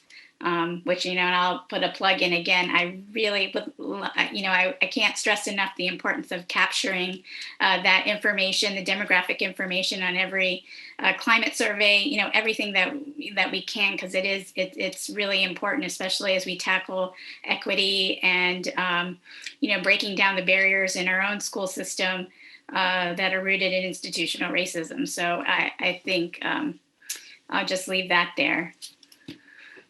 Thanks, Ms. Basine. Okay. All right. So, we'll be voting on the MOU at our January meeting. Great discussion, though. So our next item is the School Board Advisory Committee appointments, and we're going to vote on this. We did have our discussion about our advisory committees at our executive meeting today, and in light of we recently also adopted a new policy around our school board advisory committees, and one of the goals of our revised policy is to make sure that we have committees. The participation in our committees is reflective of our city, and so we're looking to ensure that we have diverse representation on our advisory committees. And so what we decided today is to postpone the vote on the entire docket for each of the advisory committees, which are the Special Education Advisory Committee, Gifted Education Advisory Committee, Career and Technical Education Advisory Committee, and the Student Health Advisory Committee. So those are the standing committees that advise the school board. And so we are pulling out two specific appointments to vote on this evening. So I'd like to get a motion, please, to accept Kimberly Bethea for the Career and Technical Education Advisory Committee and Ms. Katie Humphrey Morgan for the Gifted Education Advisory Committee. Can I get a motion? I move that we accept the names as mentioned by Dr. Martin for the advisory committees. Thank you. And a second? Second. Okay, thank you, Mr. Clanton. Seconded. Ms. Tanner, please call the question. Basine? Aye. Campson? Aye. Clanton? Aye. Gabriel? Aye. Jordan? Aye. Smith? Aye. Martin? Aye. I also want to add to that that we are still accepting applications. The applications are on the Norfolk Public School website. We have several openings to fill. So please check out the descriptions of each of those advisory committees. And if you have the time and talent, we'd really appreciate you getting involved and helping us in whatever capacity that you're willing to serve. So please go on the website, fill out those applications. Thank you. Okay, so that brings us to the school board budget priorities. So, Madam Chair, and I just want to make sure that I'm not missing this. Did you send us something? No. Well, I sent you I sent the list. I sent the list of all of your responses. And then I revised it and sent it again because I had a late submission. So I did send that to you. Did you not receive it? No. What I'm saying is that it's an item that in our business meeting we're going to discuss. Is it been posted? Has it been submitted to the clerk for posting? Because whatever we have, the public's supposed to have at the same time. Okay. Well, just hear me out for a minute. So no, we didn't publicly post it because it wasn't ready by Friday, and so I didn't post it. But I just want to talk about that for just a minute. And it's not necessarily about the document, but it's about the process. So that's what I want to explain here, because I have a suggestion. So over the past couple years that I've been on the board, this budget process, this portion in particular of the budget process, I'm really having trouble understanding. And the reason is that, the way, I guess it's tradition that with the Norfolk Public School Board that the board members present these priorities to the superintendent before hearing what the superintendent proposes. And I grapple with this, and honestly, it doesn't make a lot of sense to me. It has always seemed that the superintendent should present the recommendations of the budget, and then, we could we could have that conversation from there. And when I was going through the responses, a lot of them were very similar. And when I tried to consolidate them, I arrived at the conclusion that we've already given our superintendent and the administration a list of our priorities, and they are stated in our accountability plan. So I went through and I categorized each of them according to our goals, which is part of our accountability plan, which all support the priorities that the first 9 priorities that we've listed in our accountability plan. So I was really struggling with what are we doing here? We already have these priorities. We've already voted to implement these. And so essentially, Dr. Birdsong already knows what our plan is. So she needs to tell us how she's going to get there, right? What kind of monetary needs there are to accomplish the goals and priorities we've already set forth. So that's where I am. And Mr. Jordan, I know you probably have something to say about this as well. Yeah, let me be supportive of what I think you're trying to say, and also being supportive of what Mr. Clanton raised. Mm-hmm. So, as Dr. Martin and I were working towards this, we did request the list. We consolidated the list. I agree with Mr. Clanton. If we're going to discuss that list should be posted and made available on board docs so that we can have that discussion if we are going to do that now. If we aren't going to do that, then I think we need to defer it. Mm-hmm. But to the point that Dr. Martin was making in terms of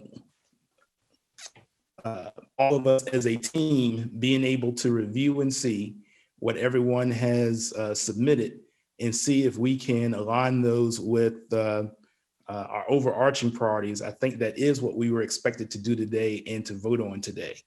So I'm supportive of the direction that I think Dr. Martin is trying to take us, or I know where she's trying to take us, but I do think it is difficult for the board as a whole to be able to follow that unless everybody can see the document at the same time. And if we have that discussion now in the public, then that that consolidated list should be posted on board docs and made available. If we aren't prepared to do that, then I think we should be discussing with our colleagues how we reschedule this and reschedule it in a time that keeps us on the agreed upon timeline that we had. Mm-hmm. Ms. Smith and then Mr. Clanton. Yes, thank you. I do understand what you're saying, Dr. Gabriel, and that allows me or provides me the opportunity to expand upon one of my thoughts or what I submitted, which was, let's look back at the priorities that were taken out last year in order to balance the budget, because those were priorities that were approved, but we could not implement them because the resources were not there. And as you said, the superintendent, that's the role to provide to us what, implementing these priorities and can share with us of those things that we submitted before. Does the need still present itself for those? And then we can build from there. Thanks, Ms. Smith. Who had their hand? Mr. Clanton, did you have your hand up? Yeah, I did. And I appreciate everything that my colleagues have stated. And Dr. Martin, I appreciate you explaining where you're trying to go. And I support having that discussion and really benchmarking them against what we already have established in our school board accountability plan. So really based on what and I'm in alignment with Mr. Jordan on, I don't think that today at the business meeting is the appropriate time to continue the in-depth discussion, but I'd like to defer this topic to maybe our work session in January. I think that's a more appropriate time so that we can have a free-flowing discussion and to really look at what our priorities are based on what we've had, and including what Ms. Smith said on some of the items that we had from last year that did not get included. Are they still relevant? Because I think that we also have to look at budget. We got to start looking at post-COVID, and there are things that we need to change. There's a whole lot of discussion, and when we get to matters of the board, I'll talk about some of those other things. But with that, if it's appropriate, and I don't want to cut you off, Ms. Steen, I saw your hand go up, but I'd like to make a motion to defer this to our work session in January, this topic. I'd like to hear from Ms. Campson, Ms. Basine quickly, and then okay. Yeah. Ms. Campson, go ahead. I'd like to just piggyback on what Ms. Smith said. It sounded like, Ms. Smith, that you were saying that we actually had items in the approved budget that had to be cut when the state cut funding to us. Is that what you were trying to get at? Yes, Ms. Campson, that's correct. All right, I really support that because we'd already voted to have those items put on. And I know that some were cut and some that I was very supportive of. And so that's one reason to have the discussion, to circle around and go, well, we put this in the budget last time. A pandemic happened, the state cut our funding. And so the superintendent had to choose the things that she had to take off to get down within to the amount of money she had. And so that's something that I think I'd like to be sure that we do add that into the discussion if we indeed defer to next month, that we go back and visit the items that were cut and maybe even start our discussion off with having Dr. Birdsong let us know exactly which ones they were, because I know of at least two that I have in my mind. So thank you for letting me get that in. Thanks, Ms. Campson. Go ahead, Ms. Basine. Yeah. So I too support, what you shared, and I also agree with some of the comments made by my colleagues. But you're absolutely right in that we should be using our goals and objectives.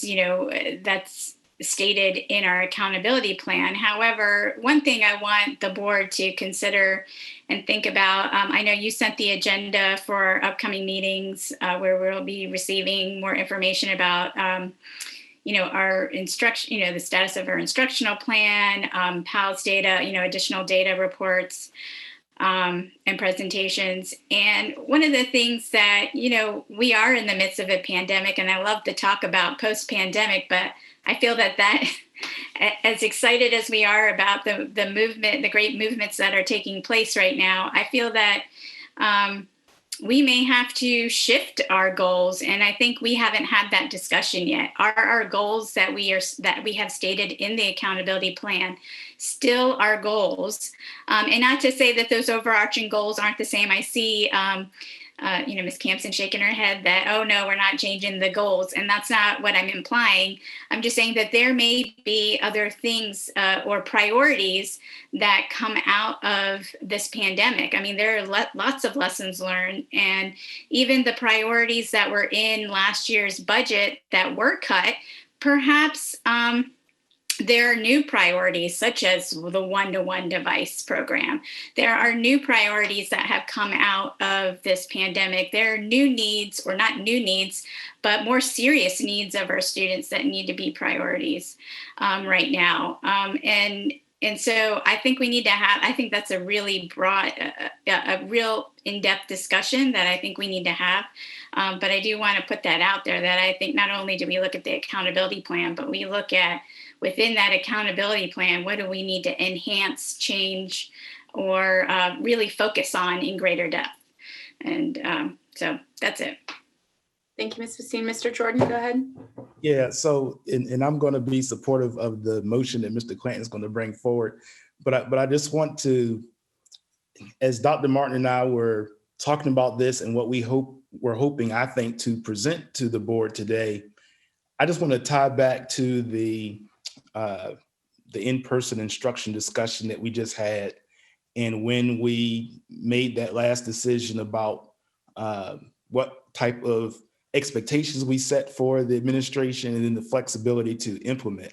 So I just want to make sure when we're having the discussion now about things that were left out of the budget, those things or those items were specific items that went through our iterative process to arrive at a final budget. Priorities are higher than that. So our priority may be, for example, that we want to have the top compensation in the region.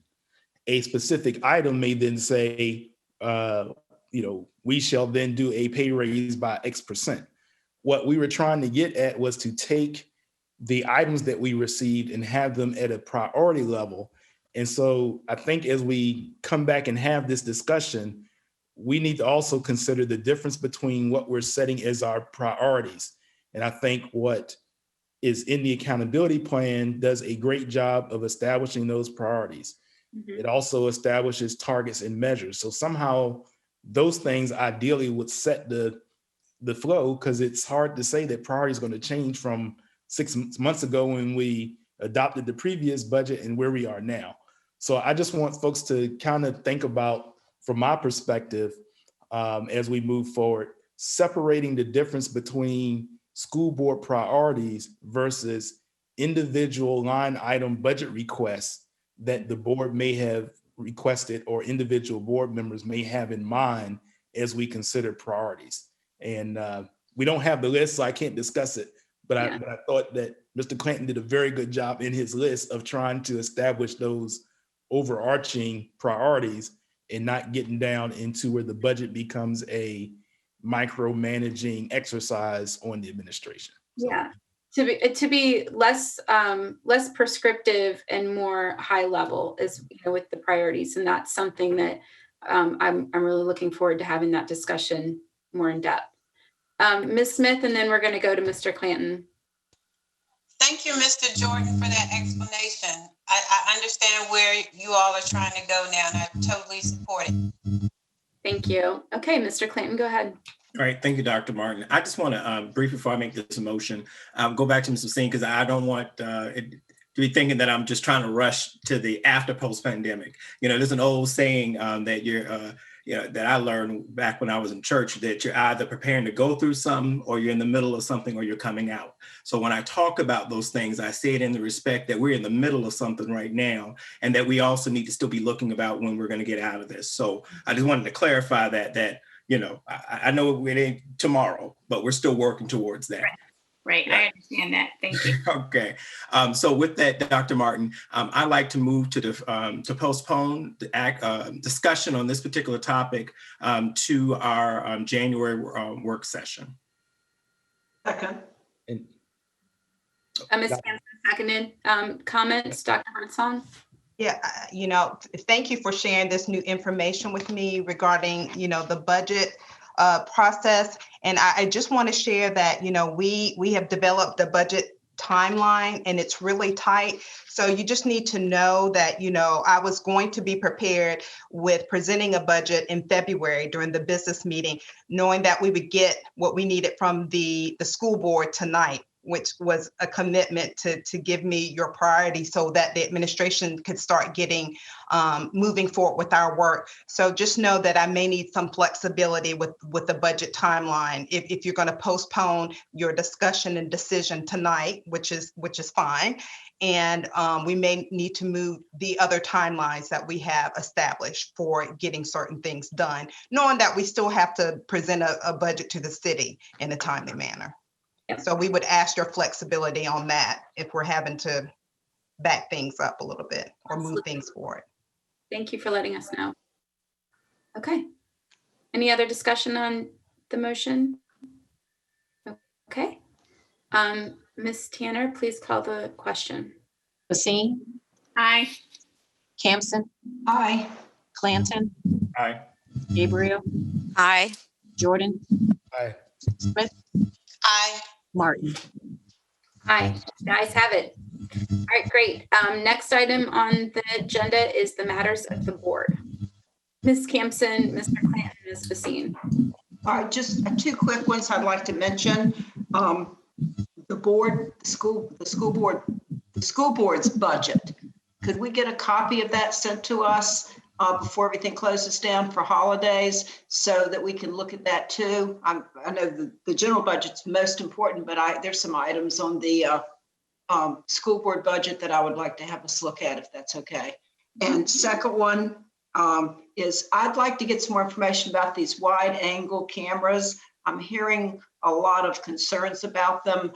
Do we have them? Are they in school? Exactly what is it they do? Because my understanding was they follow the teacher so that it's like you're in the classroom watching the lesson there. And how does that work? And what's the backup for teachers when they're doing it? What can they look at to see, how you're monitoring children? Just kind of overall, if I could hear something about that before we get back into in-person training, in-person teaching, learning out. Sorry. Anyway, I just wanted to mention them quick. I know this is supposed to be a fast category, so I'm done. Thank you. So we did have that presentation probably September, maybe, about the but it doesn't seem, I'm just mentioning it's something I'd like to know more about, how exactly it works, where we are with it. Is it going to be ready? Say we go back, I'd be surprised if it's February, but certainly hopefully by March, because if our teachers are getting vaccinated high on the list, which they are, then I'm hoping they get vaccinated in February. But anyway. I'm just thinking it might be something that can be included in an email, not necessarily put on the agenda. I'm not sure that I would get answers because I want to know exactly what it looks like, where we are with it. Are all the classrooms in the district, do they all have the cameras in them now? Okay. And what do the cameras really do? What does it look like? What does that teaching environment look like? You can actually Google it. That's how I learned about it. Well, I'd rather hear what we're doing here in Norfolk and what it looks like at this moment in time. Dr. Martin, just as a reminder, we have a NPS instructional update on our agenda for the January work session. Okay, thank you. Okay, thanks, Ms. Campson. Mr. Clanton? All Thank you, Dr. Martin. Just quickly here, I know that we received a letter regarding maternity leave within the district, and in comparison to that with other school divisions. I'd just like to be able to look at that and to potentially send that to the policy committee just to review it. To see, to do some investigative work on that and to see whether or not there's any recommendations that may potentially come out of that. So I'd like to be able to do that without objection. Can you repeat which letter that was? I don't have it because I've got the screen up here. We did receive a letter from. It was an email. An email that came, that was attached. About maternity leave, our school division's maternity leave policy. So I'm just asking if, without objection, that it be sent to the policy committee so that we could take a look at it and just to see whether or not there would be any recommendations out of that. I'm sorry, say that again. I'm asking, any objection to that? It was sent this morning. We all got it this morning if you're looking for it to see it again, because it came in at 11:13 this morning. Mr. Jordan, who hasn't had a chance to get to that yet. Yeah. So I don't want this to sound like an objection, but I guess it is. That what I this came up before. We've had individuals bring this forward at public hearings in the past, and I think that Dr. Birdsong and Mr. Billups and others were looking at some things there. So I don't have any objection to it coming to the policy committee, but I think that what we should do first is make sure that the administration has received the email and had an opportunity to review it. And then as it comes to the policy committee, they would have had an opportunity to prepare or maybe even address something or come to the policy committee with a recommendation from the administration. So I think we should make sure that they have the email first and that be a part of that process as it comes to the policy committee. I accept the recommendation. To Dr. Song, and also the other thing, when I read that email this morning, I know last year, I think it was last year, the year before, we had a question around paternity leave as well. And I don't know the answer on that. So it seemed like that's why I'm kind of logically saying, okay, we must have some issues. Maybe we reapproach it, and I'm open to doing that. But, we'll go with the will of the board. That the administration have an opportunity to review it first and work with you on scheduling when it arrives at the policy. Definitely. So I agree with Mr. Jordan. Dr. Pohl, it's typical. So Dr. Birdsong, whoever on your administration you would deem to look at it and make that determination. I don't have a problem with that. The other item is that I know there had been discussion about being more transparent or bringing items that were coming out of our committees and maybe even posting a one-page kind of report and one in specific like facilities. If there are any particular updates that have come out of that, or even allowing opportunities for our colleagues who serve on these various committees. Policies kind of already baked in there because we have to bring those every month. But if there are things that are happening that are positive, updates that are particularly in facilities with our buildings, I think that would help us in informing the community.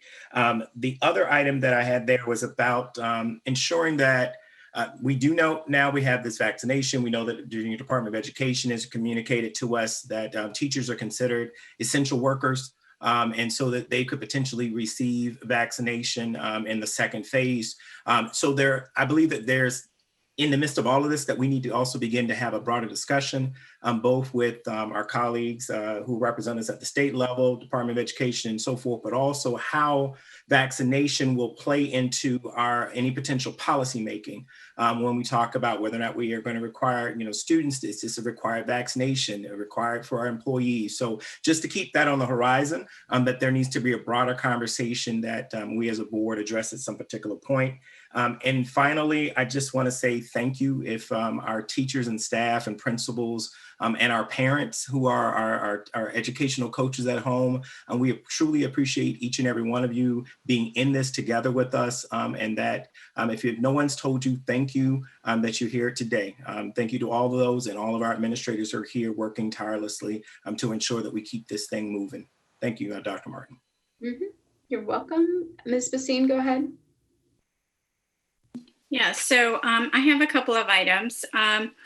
So you mentioned the instructional plan update, which I'm hearing could also be, I think it's a fair request that, Ms. Campson just raised the issue about the cameras, but not so much on a broader level. I think, it's been a few months since we've had the reopening update, and at the time, there were things in progress. And so I think it's fair to request, an update on where we are with purchases, that will support in-person learning and virtual learning. And I think, I would like to hear more about, our reopening plans and where we are prior to actually moving into that. So I think that's a fair request. And along those lines, I have a couple of things. We talked about transparency a little bit earlier. Mr. Clanton just mentioned. And in regards to reopening, I think there's a lot of ways that we can enhance our communication, as well as build trust with our stakeholders. And a couple of ways of doing that is to have our health metrics dashboard up there. We have a link to the health metrics, to the CDC, or to the VDH's CDC school metrics, and to all of their data dashboards. However, I think it's, to make it really easy for our parents, I think it would be great if we just had it went straight to where we are today in terms of the health metrics that we set up. I think it would be, I fully support, having what a lot of districts have done in terms of having, the cases among staff and among students, and being really transparent about that, I think is important. The other piece in terms of transparency, I think, we talked earlier when we were making the motions and talking about our in-person learning, that we want to be as open and honest about the state of our schools, the health of our school buildings, and the mitigation strategies that are in place. And, I would like to suggest that we look into ways of adopting a district readiness tool that, school by school, where parents can see, what the air balance is in their school. So that the concerns around ventilation, things like that, that, the CDC has a district readiness tool that schools can use. And there are some districts that I've seen adopt it and be, have it on their website where parents can go and look at, how the measures are being implemented in their schools. So I think any way that we can be transparent with our district readiness, with the mitigation strategies, the health protocols, not to say that, we aren't, I'm just talking about, as we learn more, just enhancing what we are doing currently. So I'd like to give, ask the administration to give some consideration to that as well. And lastly, we talked earlier, and this is separate from that, we talked earlier about staffing reports and some of the reports that we do receive to go along with our personnel dockets. I would like to encourage or just ask you to consider having, like a quarterly staffing update versus trying to, I think by having it in that piece during the personnel discussion, it invites that discussion in a closed session when we could have it in an open discussion. So if we could have kind of move that out of there and into, more of a quarterly staffing update in an open session, that would be great.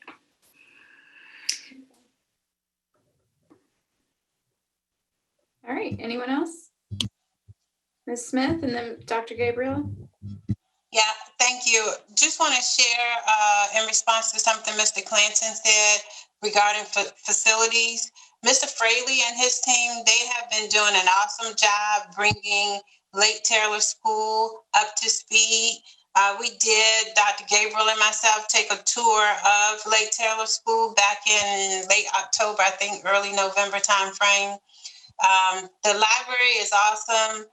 Back in the back, remember we saw the diagram of expanding some of the rooms in the back.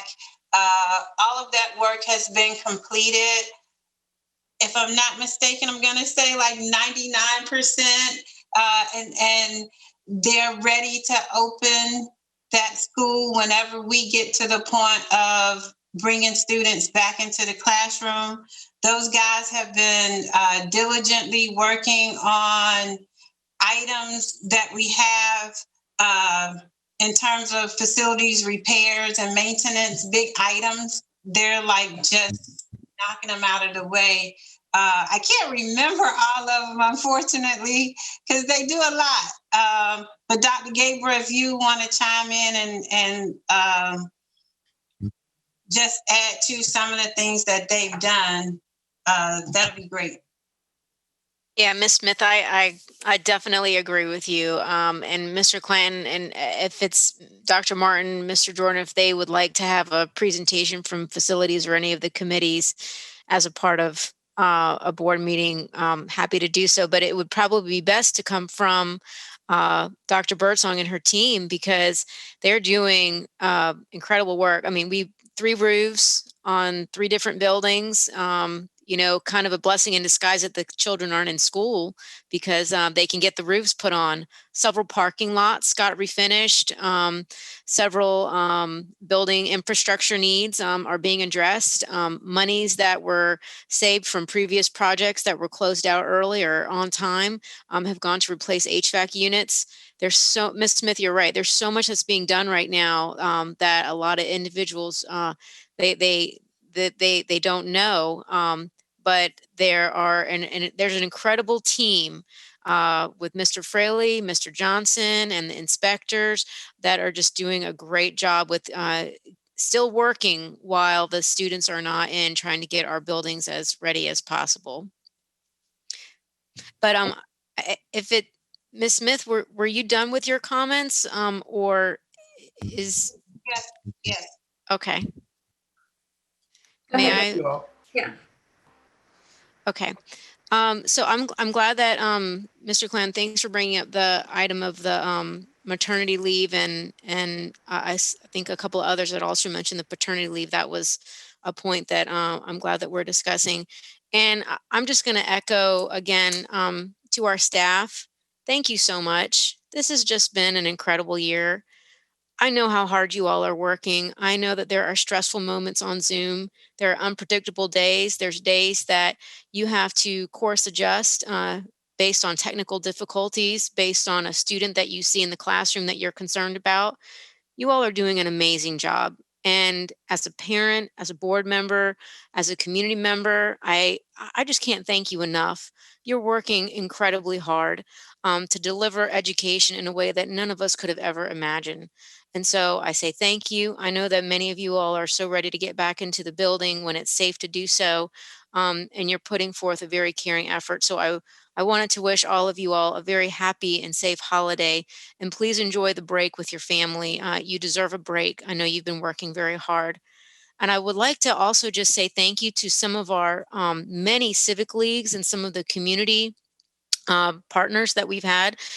Some of the civic leagues have adopted some of the schools and provided some gift cards to staff members and to families.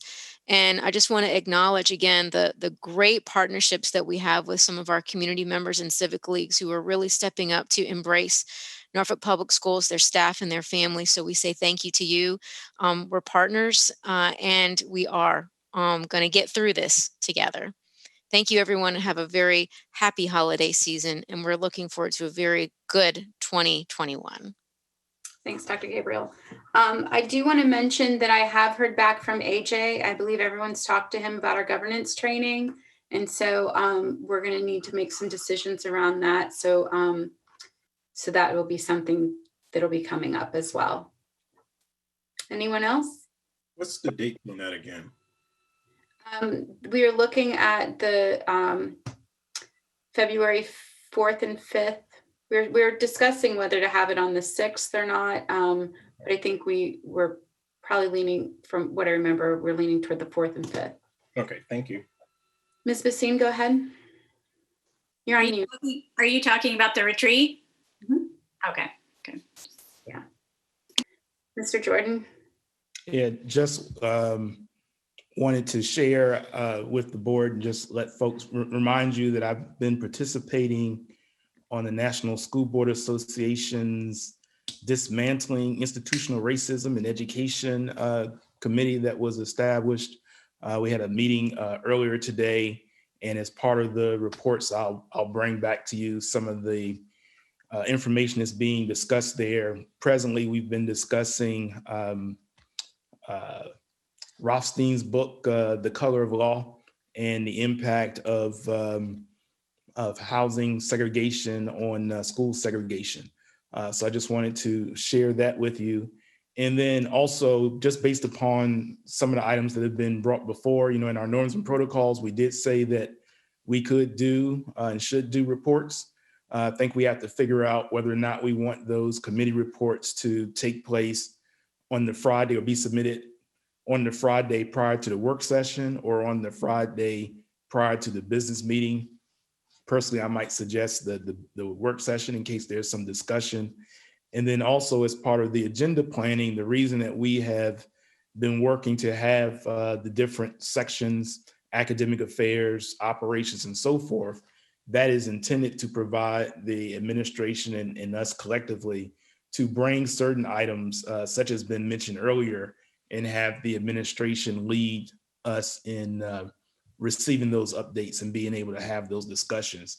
So I just want folks to know that we have been hearing your request, and we are working with Dr. Birdsong and her team to map those out moving forward. And Dr. Martin has been trying to make sure that she keeps everybody up to date on that, but we'll continue to make sure that occurs. And from time to time, look in the draft section of board docs, and you can see how some of those things are being laid out and populated, along with continuing to use the calendar that we have that aligns with the accountability plan. And then finally, I too would like to wish everyone, happy holidays coming up. Thank the staff for what they've been doing, and also just thank the parents that I know I hear from all the time that are have been doing doing even more than what they probably would have been required to do under the circumstances that they are under.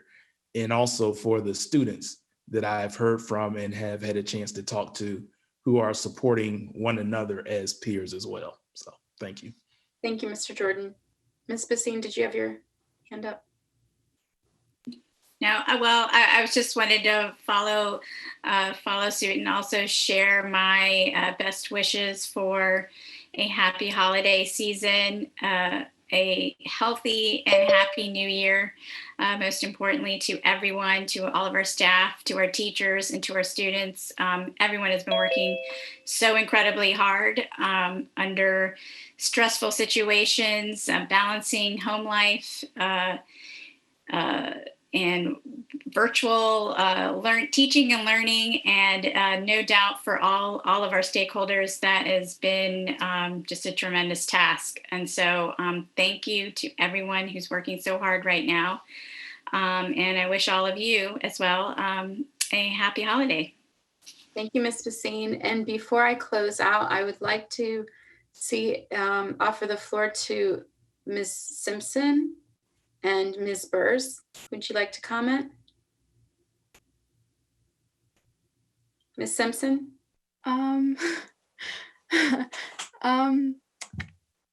Happy holidays to everyone also. I appreciated the discussion about return to school plan, and I just had one comment about something that was said. I am a high schooler, and while it might be easier for us to be online, I don't know if easier is the right word, because it's hard for everyone. And I do think that's being kept in mind by the school board members, but I just want to emphasize that further. It's not easy for anyone, and it's definitely not easier for our teachers. I know that it's more practical because we can read on our own and, complete assignments, but it's still hard. We still face the same technological issues as the younger students. And I think it's equally as important for physiological needs of higher level students to be met too.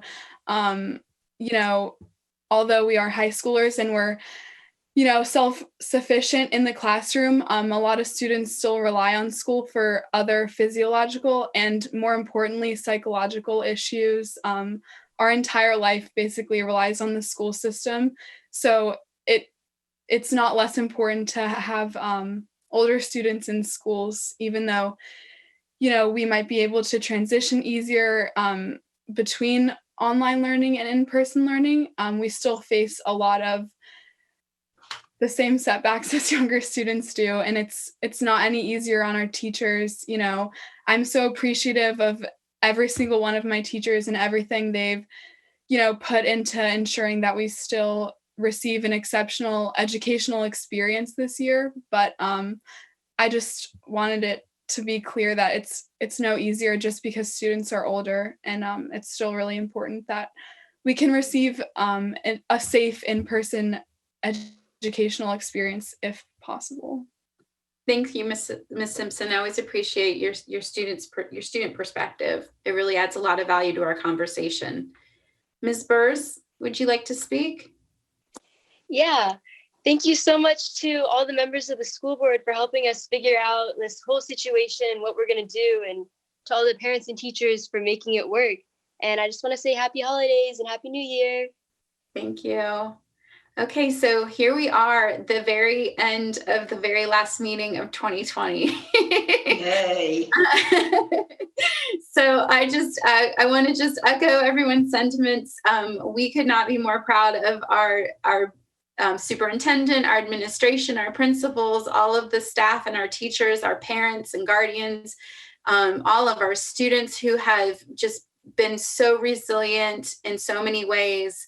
And really, I know this is so hard on everyone, but we are here. I mean, we keep moving forward, and we can do hard things, and we can do them well. And so I want to echo the appreciation that we have for our community, and we are Norfolk strong. We will continue to be Norfolk strong, and we will be strong and safe in the coming year. So I wish you all a very safe and hopefully relaxing holiday season, however you celebrate it. I hope it's with those you love.